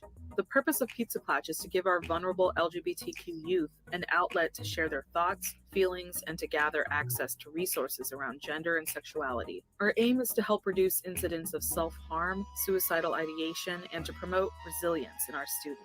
Your aim is to advance a far-left political ideology. Report a decrease in feelings of isolation and self-harm after attending Klatch. People often ask why we call Pizza Klatch, and the answer is that pizza is because of the free pizza we provide for the students, and Klatch is a Yiddish word meaning meetup or gathering. You might have heard the term coffee Klatch before. Also, it's much easier for young folks who are perhaps not out to family, friends, or even themselves to say, I'm going to Pizza Klatch today, rather than I'm going to a support group for queer and trans teens. So they're bribing children with pizza. And if you all remember being back in school, if you heard the word pizza, you would show up to the meeting because there was pizza. They're bribing children with pizza to get them to come to the trans and queer group. And remember, ain't no shade on being trans. I don't really care if you're trans, but queer is a far left political ideology. So they're bribing them with pizza to get them into their queer groomer club, essentially. That's great. Bribing a kid with pizza is cheating. Exactly. Pizza Klatch began in 2007 as a response to a rash of suicides amongst LGBTQ plus teens in Thurston County. A group of LGBTQ plus licensed therapists, school administrators, and parents came together in the hope to find a way to better support the queer and trans. Why is there a big square in the middle of the screen? Initially, they organized an after-school program with North Thurston High School, which was successful, but was unfortunately discontinued that year due to some students in attendance who were punished by their disapproving parents when they found out they stayed after school to attend an Oh my God, I'm sure that's not actually what happened. Thanks to the dedication of those original founders, as well as the support from the North Thurston School District and the students themselves, Pizza Klatch was able to move to lunchtime during the school day. And the very first slice at the very first Pizza Klatch lunchtime support group was served in the fall of 2008. Since then, Pizza Klatch has grown exponentially every year due to high demand and increasing need. I just want to stop. Fall of 2008. This has been in schools in Washington since 2008. This is how far ahead of us the left is. Really just think about that. 2008. Which is around, by the way, a lot of schools in this area started adopting equity into their school administration. I'm sure it's just a coincidence. As of 2019, our program was in all 14 public high schools of Thurston County, along with one good. middle school. Our team of staff a and middle volunteer school. facilitators were Good. running 28 clashes per Congratulations. week, supporting Good. over 440 LGBTQ plus students on a weekly basis. 440 Of course, students those on a numbers weekly changed basis. drastically in Wow. 2020, along with many ways in which we were able to run our program. But we are still reaching out to students at each of our schools weekly via online Klatches, and in the last few months started an online gaming group for PK students from all schools to socialize and play amongst themselves. On behalf of the staff at Pizza Klatch, our amazing board of directors, and our absolutely incredible group of volunteers that have stuck with us through so much. Yeah, great. All right. Sophia, is there anything else you want to follow up with there? Yeah, I just wanted to add that that video is from last year. So we are not doing the online support groups anymore because we are actually back physically in the schools, which has been amazing to be back and be seeing. They're back in the so many schools, youth every guys. week, Isn't that great? after pretty rough couple years. Yeah, I think that's it. Thank you all. Thank you so much. And now we will finish up our presentation with Joe from GLSEN. GLSEN! Hello, everyone. Good to see everyone here today. Thank you for being here. And my name is Joe Benno, and I volunteer with GLSEN. GLSEN, like Pflag, changed our name. We used to be the Gay, Lesbian, Straight Education Network, and we decided not to go by that anymore. So we just go by the acronym GLSEN because we wanted to make sure that we are inclusive of all, but also still keep our name. I wear many hats. I volunteer with GLSEN. I'm the chair of GLSEN Washington, the statewide organization. That's kind of the umbrella of the GLSEN national organization. I'm also a teacher. I teach health at a high school. I'm also on the school board where I live. And I do a lot of things. And so today I'm here to kind of talk about some of the work that GLSEN does to support LGBTQ plus students, since that's what we're here for today. And I think I said my name is Joe Benno, and I go by he, him, his as my pronouns. GLSEN is an organization that's been around for a long time, since the 90s. I mean, for us, that's a long time as an organization. And so we do a lot of work on ensuring safe schools and making sure that all students, regardless of their sexual orientation or gender identity and expression, are safe. And we want schools to be safe for all students, all staff, regardless. GLSEN does a lot of things. We're a chapter of a national organization. There's 40 plus chapters around the country. We work with students. We do trainings for educators. GLSEN does research that a lot of people use. And we do a lot of policy level at state, local, and federal levels. I think you should, Sam. I think it's a really great idea. Current one's a 2019 National School Climate Nothing Survey. could go wrong with that. GLSEN does a survey where they survey students from all over the country every 2 years, and they do it in odd years, and then in even years they release the results. So the 2021 National School Climate Survey is going to come out this fall. I'm really curious to see what it looks like because it's basically what happened to students virtually. So I'm kind of curious what that study will look like, and that'll be available this fall. And we also have a 2019 Washington State snapshot that shows what happened in Washington State, and I'll link that at some point as well. One of the things with GLSEN research found that 86% of LGBTQ plus students were harassed or assaulted at school. And so we know that regardless of how are you defining that and how are you measuring it? LGBTQ plus students still are not always safe in the schools that they are at. See, the thing of it is these people train these kids to say they're harassed, even if they're not.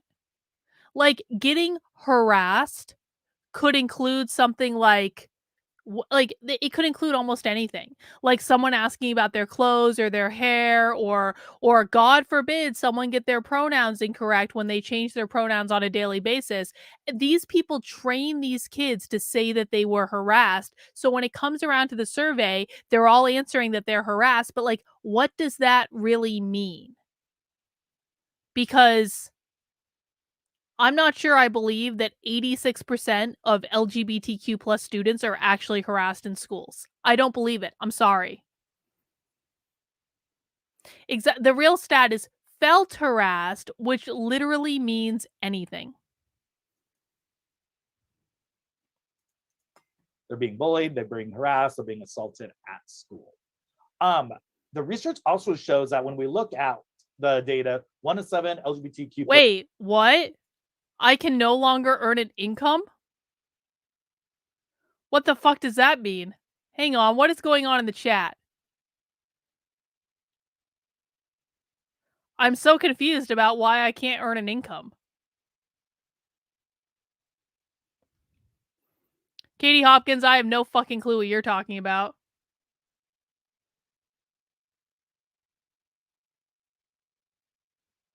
What argument is Katie Hopkins making? I know this is distracting from the presentation, but I've had a beer now and I'm kind of curious. Is this autumn in like disguise or something? Autumn. It's fucking autumn. That's what it is. It's autumn. All right. So Autumn's alt account is getting... Thank you, Autumn, for outing yourself. Appreciate it. Goodbye. Jesus Christ. Guys, if you see one of Autumn's alt accounts, just put it in all capital letters. I'll ban that shit real quick. Plus students report being physically assaulted in school, specifically due to their sexual orientation, gender, or gender expression. So when we mean physically assaulted, meaning they physically, someone put their hands on them and harmed them on a school campus, which is devastating to know that that's going on in our schools. And we know that trans students that have it really bad, they're overall more likely than any other LGBTQ plus students to have negative experiences, specifically when it came to missing school, and they miss school to avoid gendered. Autumn is just pissed off because we found her secret Twitter account the other day. So she's acting out as a... Autumn is our pet socialist, for people who don't know. She's our pet socialist. She acts up, and we keep her around because we like to bully her. And I actually really enjoy bullying her, if I'm honest about it. And you should all feel free to bully Autumn. Because Autumn comes into our space. She's mean to everyone. She's uppity. She's disruptive. I probably should ban her. But I kind of like having a pet socialist around. And I think the pecking order is very clear. I mean, she's like, I really do think of her as our pet. You guys understand that, right? I'm not usually about dehumanizing people in this way, but like Autumn is literally our pet. She's like a toy that we can play with, or like we can choose to be nice to her if we want, but we can also bully her because really, I'm just saying. Spaces, specifically locker rooms and bathrooms, where they feel it's unsafe for them to be. GLSEN has done all sorts of research over the years, and what they found overall, that there's a lot of negative things that happen to queer students in schools. A lot of them drop out of school, they don't finish school, they have lower grades, they have poor attendance, they're more likely to use drugs, they're more likely to be homeless. There's a lot of negative things that happen, and a lot of it stems from what happens to them at school. For a lot of times, if home isn't safe for them, school is the only safe place that they have, and if school isn't safe, then they have nowhere to be that's safe for them. And that's why it's so important that we work to create inclusive spaces. Isn't it convenient for the organization that runs school clubs that home is just not a safe place for students? School is the only safe place they have. Do you know what they can do in school? They can come to our after school club and learn how to be activists. They're in a really safe space when they're in our after school club, and we'll give them pizza and we'll give them sparkle swag, and it'll be great, and we'll teach them how to be activists because they're not safe at home. In schools, for students can have at least one safe space in their lives. If it isn't at home, it should be at school. A lot of people think this is a secondary problem. This kind of stuff, bullying, harassment based on gender, happens in elementary school, starts in elementary school and before. This is based on a 2015 study called Playgrounds and Prejudice, where they interviewed elementary teachers and students based on what was going on at elementary school. And what they found This is specifically exactly is right, the student Beth. is gender nonconforming. When they say that the home is unsafe, they're usually making that shit up. That's not real. I hope everyone understands that. But their definition of unsafe is like any place that they don't control.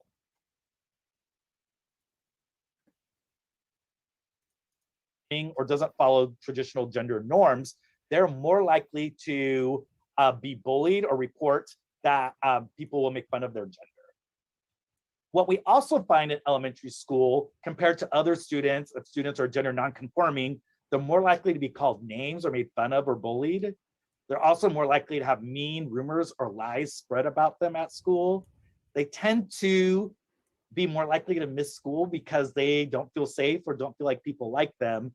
And they're less likely to feel like they're very safe or people care about them at school. So for those people who say that this is only a middle school and high school problem, it actually starts way in early elementary school when we look at what happens with the bullying harassment based just on gender.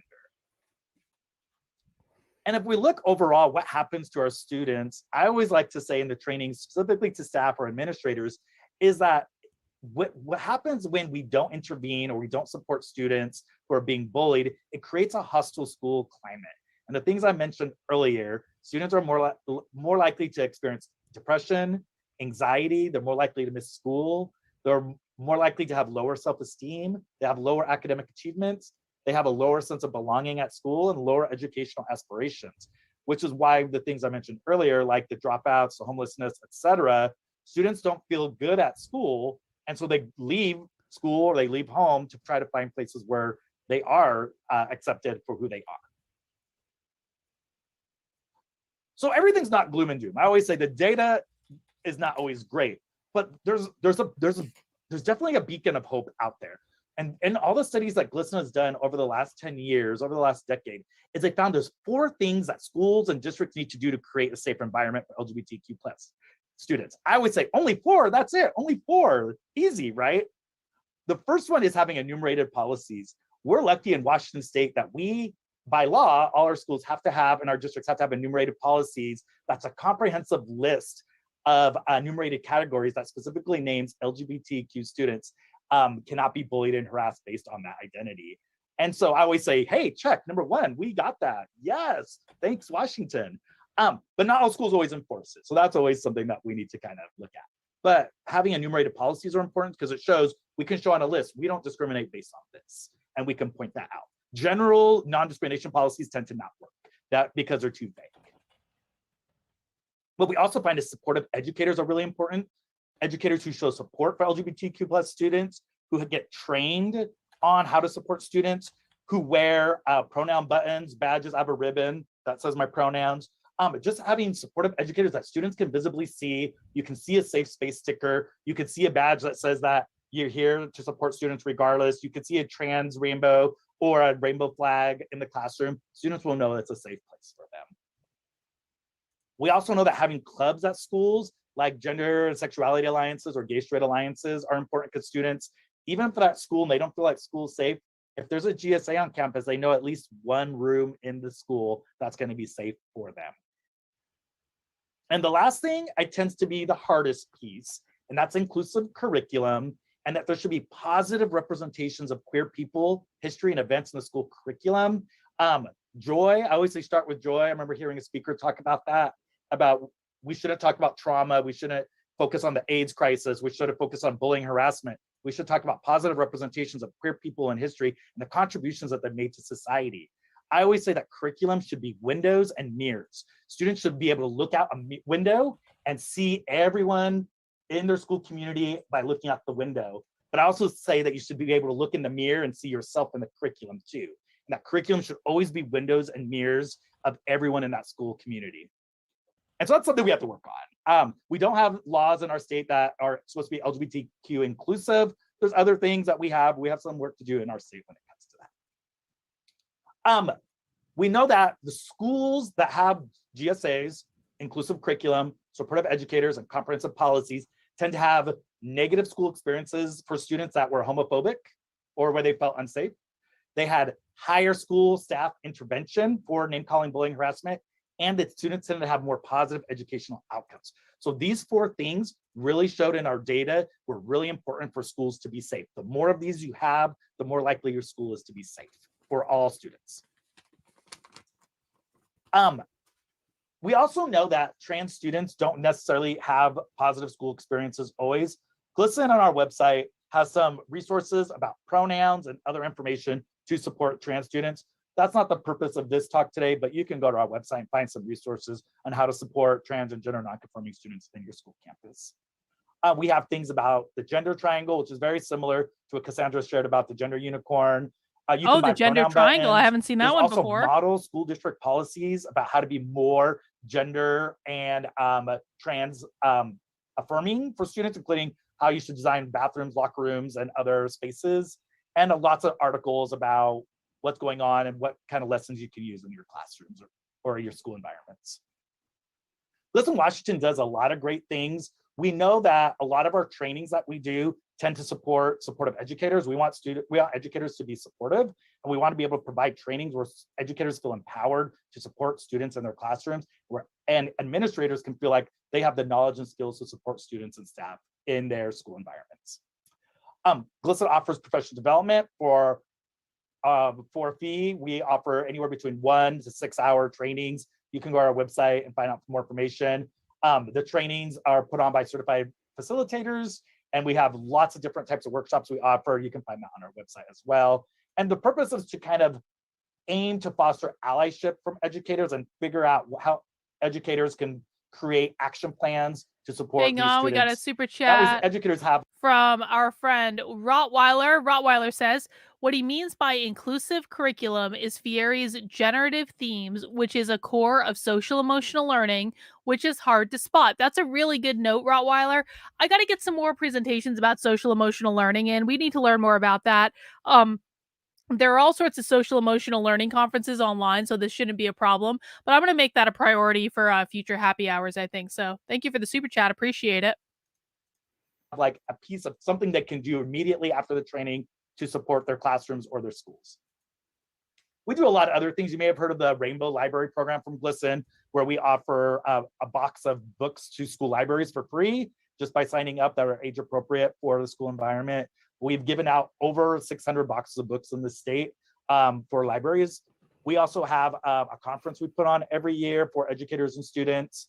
We give out rainbow tassels for I seniors who are so want to go to the GLSEN conference. It's not even funny how bad I want to go to the GLSEN conference. I missed it this year. Maybe next year. We'll have to see. graduating. We have a youth council. We call our Shine team, and et cetera, et cetera. We have a lot, and I don't need to go on more than I need to. But you can go to our website, which is GLSENWA or GLSENWashington.org, and follow us on social media. But ultimately, we are here to make sure that schools and districts have the knowledge and training so they can better provide for their students. And that is all for me. That was quick, GLSEN representative. All right, thank you so much, Joe. We have one final video hearing from some students like we did when we started. Oh, good. I love it when schools put students on the internet. It's Then the we best. will begin answering some of your questions. Yay! And we've answered a couple of them by text in the Q&A, but we'll open them up to our panel in just a moment. So we'll do one more video and then come back for Q&A. Thanks to those of you who have stuck around.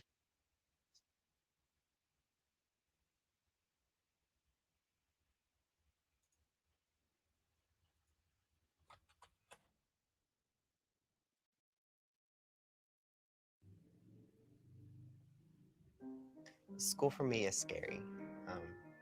It's not fun. I dread going to school every morning and being in a classroom full of people who do not share the same interest. Oh, what happened to the video? Marxists suck at technology. This is right, Milo. Thank you for the reminder.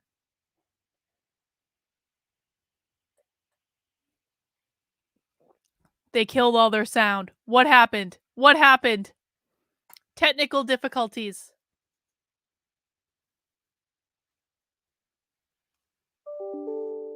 Oh. School for me is scary. It's not fun. I dread going to school every morning and being in a classroom full of people who do not share the same interests and values that I do.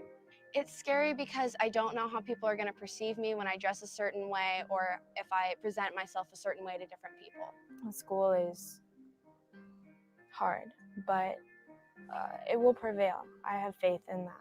We have had students throw food at us, and we've had students who were on the football team quit the football team because of bullying and harassment. We had a problem with our day of silence because there was basically some people who decided that it was right to deface our posters and yell at people who were participating in a day of silence. I was involved in freshman orientation, and I was actually one of the head ambassadors out of 150 students. I feel for these kids. I really do. I don't want anyone to think that I don't feel for these kids because these kids haven't done anything wrong. These kids need... Listen, there's nothing wrong with them, is the thing. But they're growing up in an environment where the people who are telling them that they're going to be abused and ostracized are almost entirely on their own team. They're convincing these kids that they're going to be abused and ostracized as a way to make them hate the other political tribe. And this is why, guys, it is so important that if you are on the right, you do not treat these kids with cruelty. The amount of cruelty that I've seen coming out of the political right towards people who look like this girl is unbelievable. Unbelievable and disgusting. And every single time that people on the political right treat these kids and kids like them with cruelty, they're only sending them into the arms of the left. They're doing exactly what the left wants them to do. These kids didn't do anything wrong. They're experimenting with who they are. They're trying stuff out. This is a time when they should be allowed to do that. They should be allowed to experiment. They should be allowed to experiment with gender. They should be allowed to experiment with appearance. They should be allowed to experiment with all this stuff.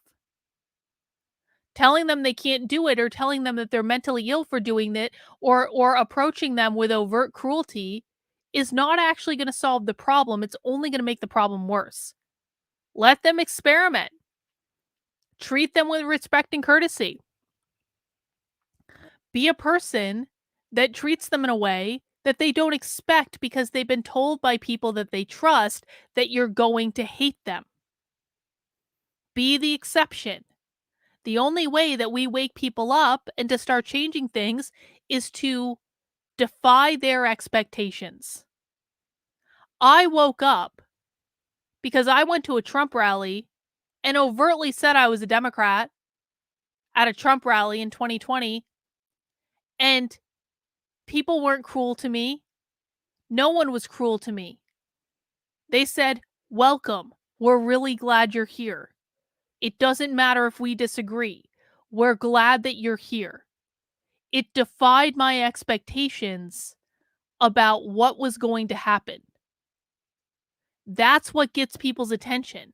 When something happens that is completely out of whack with what you expect to happen. These kids have been taught that they're going to be treated with cruelty. If you treat them with cruelty, then the left wins. I got my privileges revoked because some parent of one of the kids that was in my group called the school and complained that I was their leader and that I was not fit to be a student leader. So it's just really hard. I got involved with GLSEN because I felt that the message that it has is really positive and I want to help spread it around. I started my Gay Straight Alliance because I felt that students needed to be aware that there were LGBT students and to provide support for any LGBT student that might have needed it. We've come a long way in regards to gay rights and equality, but I feel like there's so much more that we can do, and I think our generation can accomplish a lot of that. Someday, a kid like me will not go unnoticed per se, but will be able to go through their school district and go through their lives without being nitpicked or bullied. There's no reason for you to ever be told that you can't do something. And you just keep pushing and pushing and pushing until it happens, because it has to happen, and it will. Thank you, GLSEN supporters, for helping GSAs all over the country. Thank you, GLSEN supporters, for all the work you've done for LGBT youth. Because of all your work, I am able to feel safe and happy. Thank you for supporting GLSEN. Thank you, GLSEN supporters, for giving me an opportunity to speak my mind and create a voice for myself and itself to create a better future.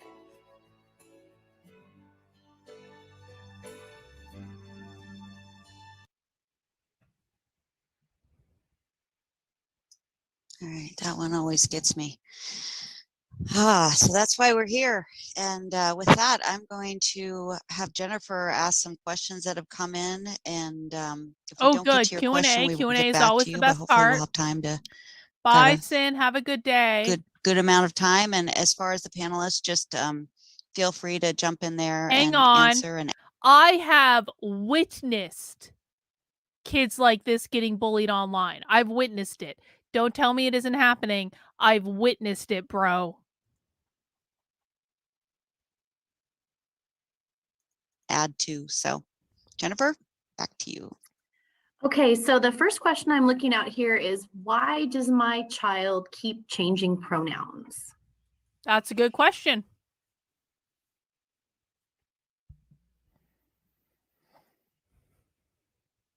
I can take a stab at that. So they may just be trying them out.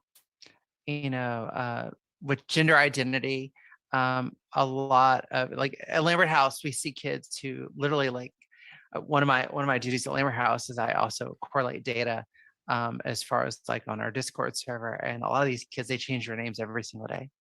And it drives me crazy to put this stuff in a spreadsheet, but it's all part of them kind of essentially trying out to see what feels right, to see what is their best expression and what suits them best. And, it's just a pronoun.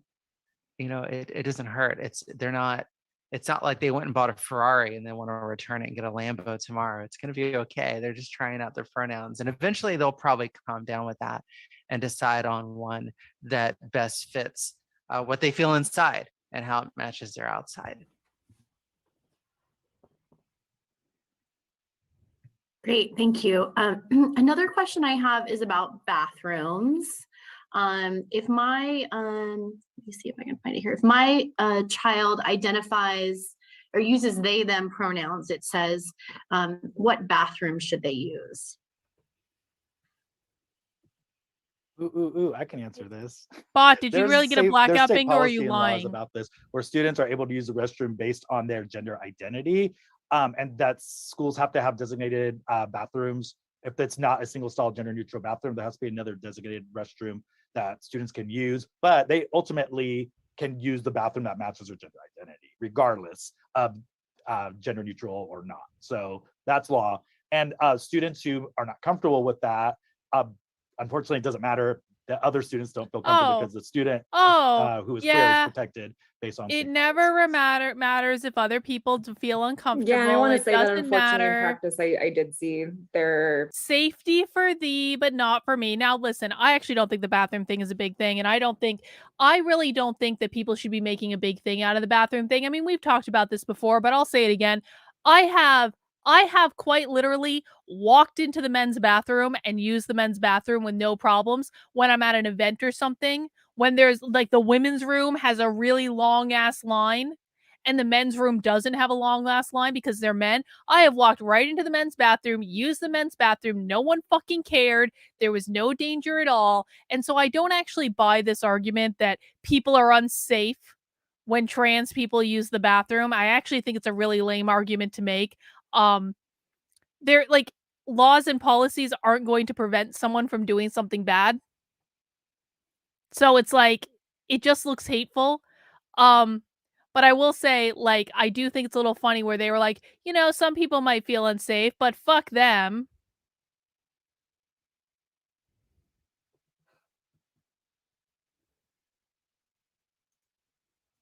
there was a comment on why there's not a gender neutral bathroom at Timberline, which from my understanding, there's a lot of schools that technically do, but it's often the nurse's office. If you really that got they a need to blackout get a bingo, it key, or they counts. need I'm just to, saying, you I go don't to know the that I front desk, necessarily or they believe need to you. talk to a counselor for it, which is just a whole other step to just use the restroom, and is already such, you know, students, young people will often end up. But what I'm suggesting, Touj, is that I don't think that women are unsafe because a trans woman uses a bathroom. I don't think it's inherently unsafe because I can waltz right into a men's bathroom and use that and it's fine. So why are trans people dangerous to women? I don't agree with that. I think this is a made up hysteria on the part of conservatives. I do. No one ever actually presents receipts of anything dangerous happening. So present receipts that there is actually a pandemic of assaults going on in the bathroom by trans people. Present receipts. And I'm not saying one. I'm not saying one. Because you'll always be able to pull out one. One is not a trend. One is one.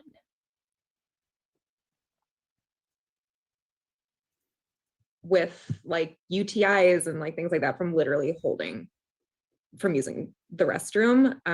So yeah, but you cheated. That doesn't count. Yeah, definitely more easily accessible gender neutral bathrooms is amazing. And then yeah, of course, under Washington state law. Okay, give me every student instances has when this the has right to actually use happened. Whatever bathroom aligns. Give me instances. Give me a list of examples when this has actually happened, because I think you're making shit up. I don't believe this is true. I'm sorry. God, conservatives are some of the worst fucking liars. They literally I once got into an argument with a conservative in New Hampshire because he was like, the school was having kids go in a litter box. And I was like, do you actually have evidence of this? Well, there was a litter box. And I was like, do you have any evidence of this? Do you have evidence of the litter box? Do you have photos of the fucking litter box? Is there any verify? Well, do you hear me? They were having kids go in the litter box. And I was like, does this litter box actually exist? Because if I don't see a fucking photo of it, I don't believe it exists. I'm sorry. No, it didn't happen. That was made up. Worse than leftists, I swear to God. With their gender identity. And I always say also that if people don't like their district policies, they can have their school board members change them, where in any new construction or renovations that they automatically add gender neutral bathrooms next to the gendered bathrooms, or renovate the gendered bathrooms are there currently and just put in individual single stall toilets instead of having like one room with a bunch of toilets. You could have several different rooms with single doors on the toilets. So there's different ways that, and the GLSEN model policy talks about several ways you can renovate bathrooms, et cetera, that are more gender inclusive. But a lot of things may be prohibited or hindered by school district policies or school board policies. So that would be a place to go and get them to change them. Run for school board. That's what my suggestion to all allied parents: run for school board. They have more power School than board you think doesn't they change do. anything. I'm there, and it's okay. hard sometimes as a school board director to get some of the things passed, right? So, but it's Oh, definitely great advice. GLSEN has a school board director. Oh, good. Okay, I think this is a somewhat related question, but on a slightly different angle. If my child has a teacher that refuses to use their name and pronoun. So you're suggesting someone did something one time? You're suggesting someone did something one time. In what example? One example is not a trend. You need to look for trends.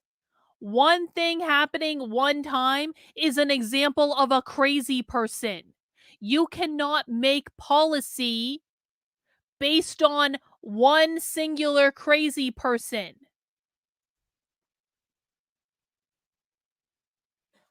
Pronouns. What should I do?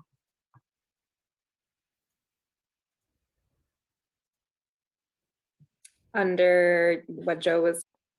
Yes, there's your one example, because that's the example that I knew was going to come up. One example. Now give me more.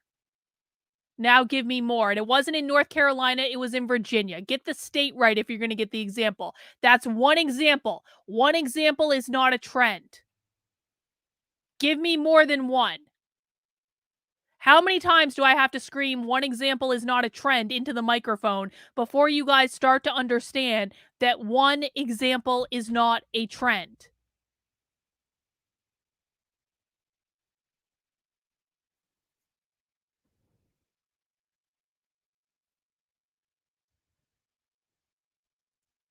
Talking about under the student has every right to use their correct name and pronoun in school. They can change it in Skyward. Unfortunately, often that does mean that their parents will know as well. So if that's something that they're not comfortable with or out with. If I have to say one example is not a trend one more time, I am blocking the person who made me say that one example is not a trend. Just so we're clear. One example is not a trend. Don't make me say it again. That is unfortunately a reality, but they can still advocate for themselves. Or often in Pizza Klatch, this is something that we talk about a lot, how to do it. And we've gone to counselors together to talk to the counselor about it with. And often it ends up with that student being transferred out of a class into a different. I'm going to give you the benefit of the doubt and say you sent this in before I declared the new rule. One, if you want to talk about one example being too many, I can give you about 87 examples off the top of my head when conservatives have done something that has resulted in someone being harmed. I can give you about 103 examples off the top of my head every single time a Christian has done something that has resulted in other people being harmed. One example is not a trend. Do not make me say it again. Different one, which isn't the most ideal, right? Because that's not actually addressing the issue itself. It's removing them from the situation, which isn't quite the best, but it is an option. And yeah, reminding them that, and I think this falls a lot on admin and other school personnel for reminding their staff and students that they need to respect all their students. And that is part of that. Names and pronouns are a very baseline sort of show of respect. And also most school districts should have policies. If you've talked to the teacher and they're still misgendering you or calling you the wrong name, you've talked to administrators, generally the school board policy and reporting actions and a way of educators are not supporting your pronouns as a way to report them as well, where that's required by the school district administration then to investigate and deal with the issue if it's not being handled at the building levels. Okay, thank you. Here's another one. If my child is in elementary school, is that too early for them to be thinking about their sexual orientation or gender identity? Yes, if your child is in elementary school, it is too early for them to start thinking about their sexual orientation or gender identity. Yes.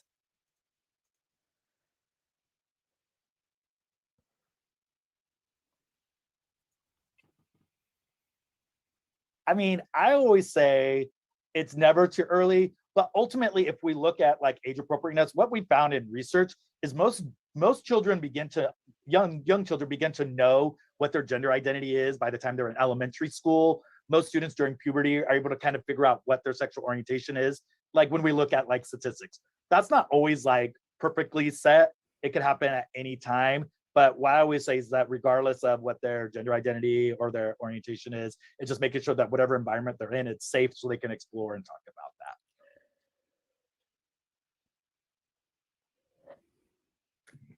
that. And, that's not even limited. Youth are exposed to and talked about sexuality and gender all the time in other ways. That being cisgender and heterosexuality. These are things that culturally are put onto youth from the day they're born, basically. So there is already that conversation, but this is the shift to make it more inclusive and to make it that there are other ways of being in the world. There are other ways to identify romantically, sexually, gender-wise, that it isn't just this option, because that's happening on its own as well. Okay, thank you. And I think this is the last one I have, and then Courtney, I'll pass it over to you if you have a few additional ones on your end. My child has been talking about using a binder, and I am concerned that binders are dangerous. I know probably maybe not everyone watching knows what a binder is, so explaining that too would just be a suggestion I would have. Thanks. So a binder is normally something a male presenting child will use to repress their breast development.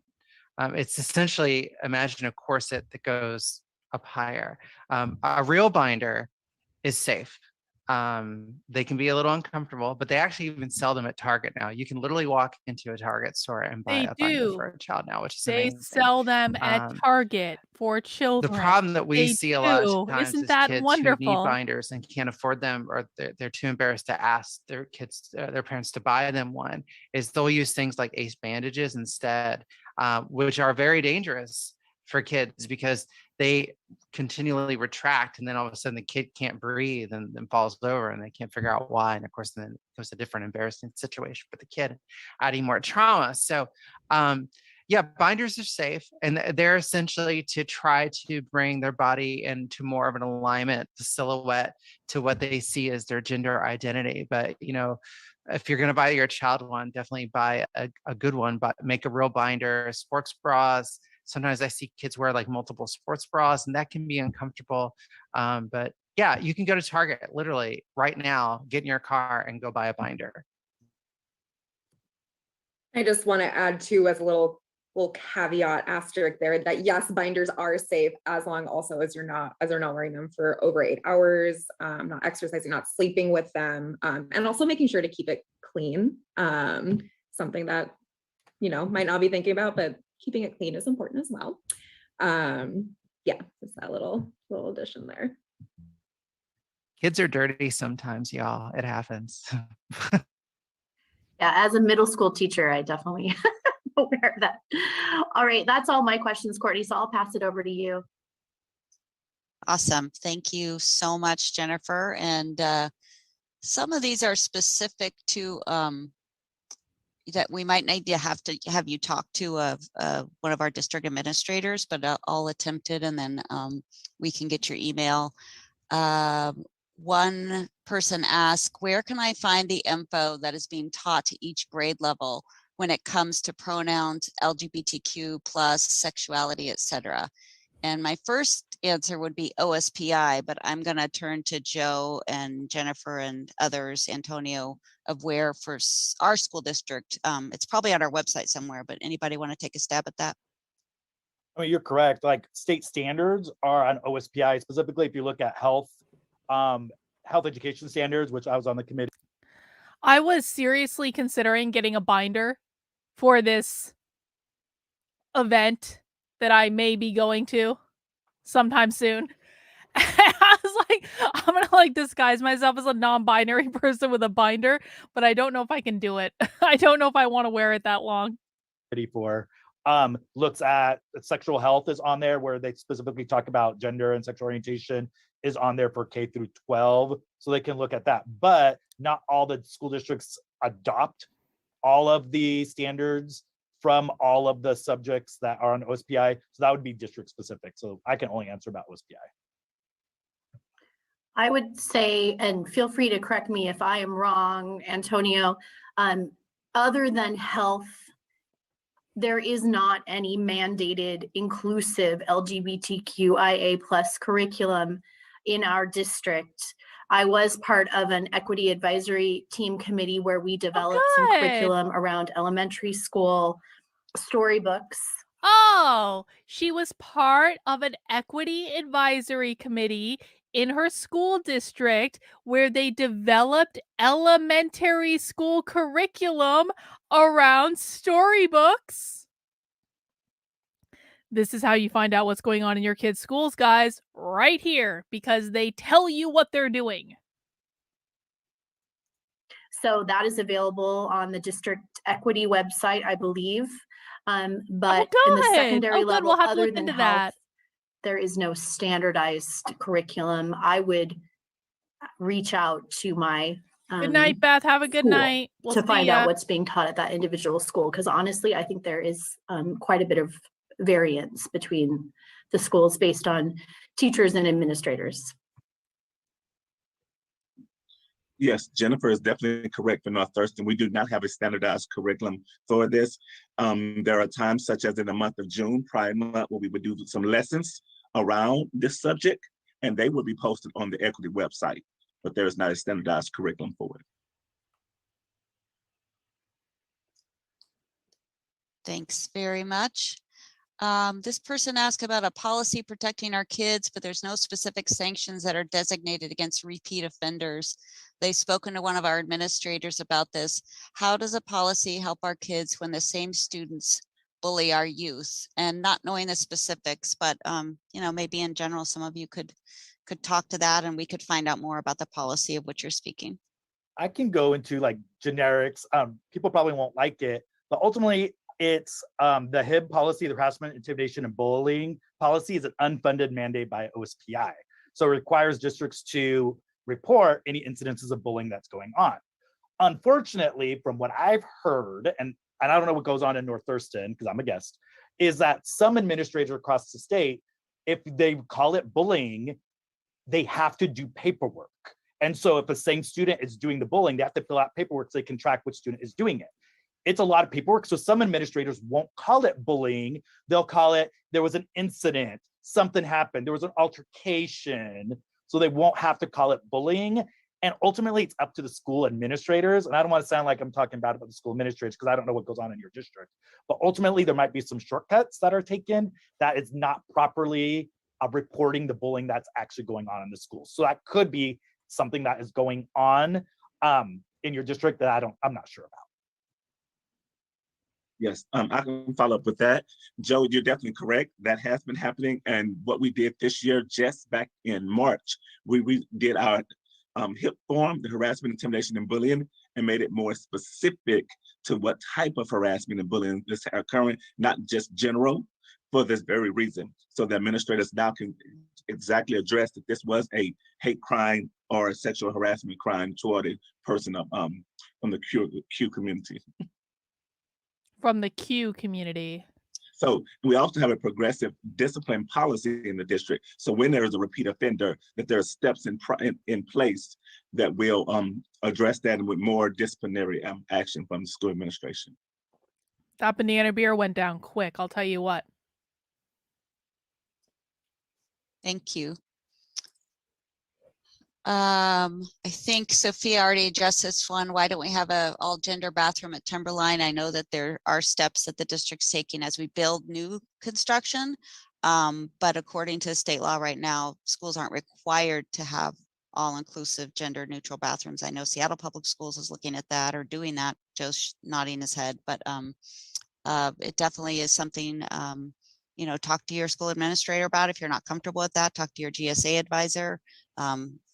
Email the equity department. You know, we want to help kids get the bathrooms that they need. This is one about a policy. Somebody wasn't expelled for their actions. So I would encourage the person, I'm not going to name you, to really reach out and contact the equity department about the issues you're experiencing. If it's around bullying, we would like to know about those and talk to the administrator and see what we can do. So it's equity at Thurston, right, Antonio, .k12.wa.us. So, or you can call the district office and ask for the equity department. Are there any tips to pass as male for a female to male person?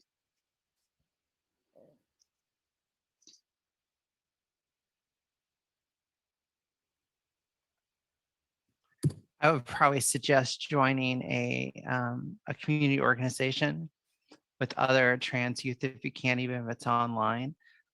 Place like Lambert House, simple plug down here. A lot of trans masculine kids in there, and they're likely to give you tips. Binding's probably the big one.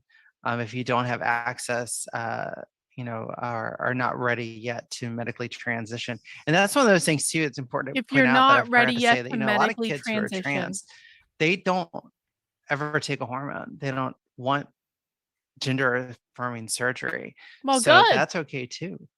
And, but That it is should be really okay. important for any youngsters. I know how frustrating it can be to want access to those things and not have them right away, but it's very important not to use those things unless you're under a doctor's supervision. You're under a therapist. You know what? supervision I 'cause appreciate they this affect your person saying brain this. as much as they affect your body. And if things Look aren't at this. A responsible person saying, don't use these things on your own. You have to give credit where credit is due. They're telling people to be responsible, and I do think that that is an important message to send. correctly, that you can have very, very terrible results. A lot of trans people in the 60s used to die like at 21, 22 because they weren't under a doctor's care. So keep that in mind. Sometimes you may have to wait a little while, and I know that's frustrating, but you'd rather be safe than sorry and do it correctly rather than the wrong way and face a lifetime of consequences. But I would That's strongly exactly right. recommend getting with a peer group, either an after-school gay straight alliance, and talking to your other fellow female to male trans dudes and bro it out and get some conversations going, because that will definitely help. Anything else?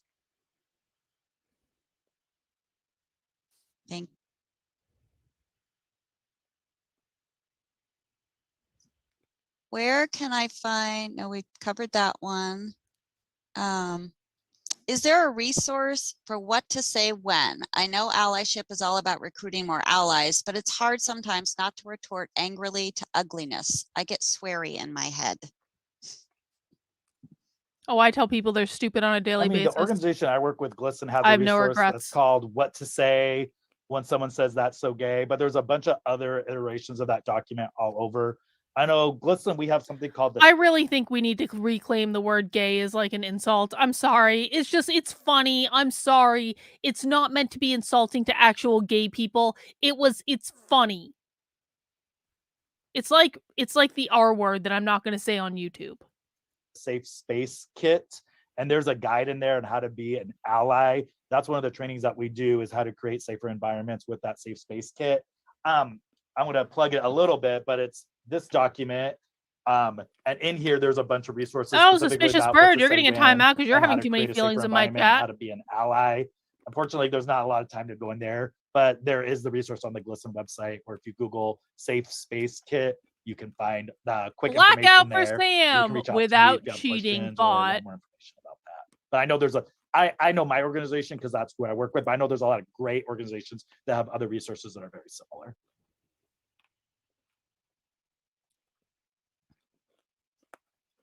Thanks, Joe.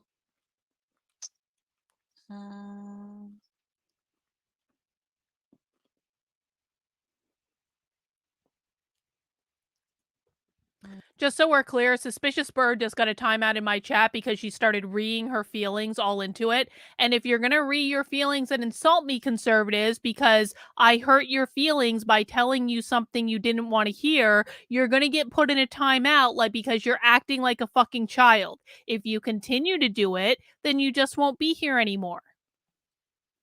I will not have conservative feelings taking over my chat. I'm sorry. Right. Is there a list of local providers who are affirming or provide gender care? Yes, and it's a bit out of date pre-COVID, at least the Pizza Klatch one specifically that we have been using or going off of. Therapists have stopped practicing, moved to the state, new therapists have come in. So I have started working on a new one that is a little bit more up to date, because at least I haven't seen any ones that are exactly pretty Reagan. up to date and comprehensive. If I'm incorrect, please send it my way. All tears are tasty, conservatives. I wasn't lying. Yeah, hopefully. You want liberal tears, go to the Daily we'll Wire. Do that in the next couple weeks. You can email me at sophia@pizzaklatch.org. I know that Psychology Today has a website where you can actually look for specific providers, and you can search by trans or LGBT, etc. And then you can look for local therapists or providers. That's been the most, outside like local resource, that's been the most accurate, best resource I can find specifically for providers. I know that local one is good. I know Sophia's talking about that. I know local would be best, but this is one I send people to because there's not a really great statewide or local one that I've seen. Even as an organization, we've talked about creating one too. So Sophia, we should collaborate. Yeah, and I also, with the caveat as well that, anyone can put on LGBTQ friendly on the thing. So always making sure to interview your therapist and see where they're at and see if it's a good fit. Overall, right now, there's a kind of a crisis of getting to see a therapist just because of COVID, and a lot of people for all sorts of reasons. I will also plug that UW has a gender affirming care clinic on campus. Do they? Do they? Now, this presentation was about 1.5 years ago, so maybe things have changed. The University of Washington, taxpayer-funded university, has a gender-affirming care clinic on campus. Do they really? Thank you for that helpful piece of information. And there's a place called the Q Center if you're at UW campus, which is not just open to students. So it is a resource that's available to folks. You can definitely reach out to them and they can send you and keep you at kind of an intermediary. Sorry, I have braces. Some words are hard to say. But that's definitely very helpful. I think the biggest frustration Oh, a they lot of the time is if do. a kid Oh, is in look at this. I just Googled it. Is University of Washington Medicine's Transgender and Gender Non-Binary Health Program. Oh, how convenient. I'll drop the URL in the chat. I'm gonna look into that later. Just for funsies. crisis than trying to see a therapist who specifically deals with gender identity.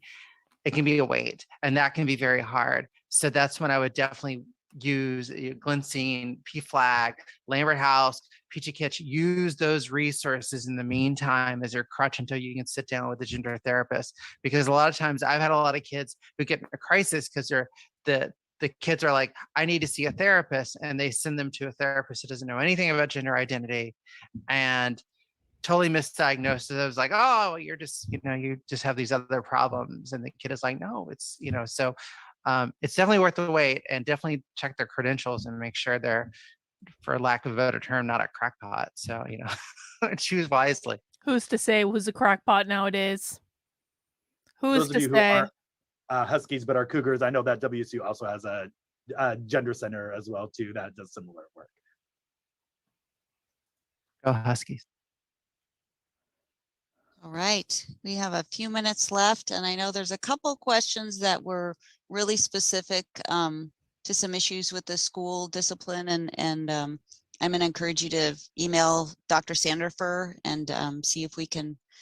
Sometimes it's hard. You talk to a lot of people and you feel like you're not getting the answers, but we're here tonight to address those issues and provide you lots of resources. So hopefully, if you did not get something written down or you have follow-up questions, we'll be posting this on our district YouTube page. It may take a couple days. You could also email equity at inthurston.k12.wa.us, or you can call, I don't have Antonio's phone number memorized, but you could call the front desk at 412-4400, 412-4400, and ask for the equity department. And Dana, Cassandra, Diane, Jennifer, Joe, Antonio, and Sophia, thank you so much for being here tonight, and thank you for everybody who attended. We really appreciate your questions, and hopefully this was a good resource, and hope that you can join us on June 2nd at the Community Cafe. Have a good night, everybody. All right, guys. That appears to be the end of our webinar. So just your typical webinar where you're talking to, parents in a school district about all the things the school district is doing to queer your children. No big deal. Now, I want to recommend everyone go and look at their school district's YouTube page or their website or any of these things, because chances are you probably have something going on in your school district. I don't know why my hair looks so crazy today. Oh, it's because it's getting too long. That's what's going on.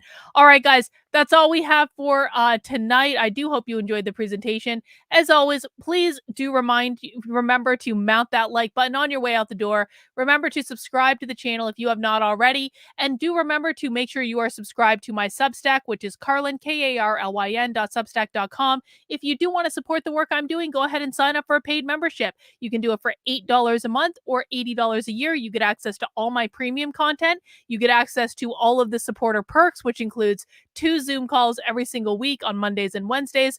We do movie night on Sundays at 8 p.m. We're watching The Breakfast Club on Sunday at 8 p.m. for a back to school special.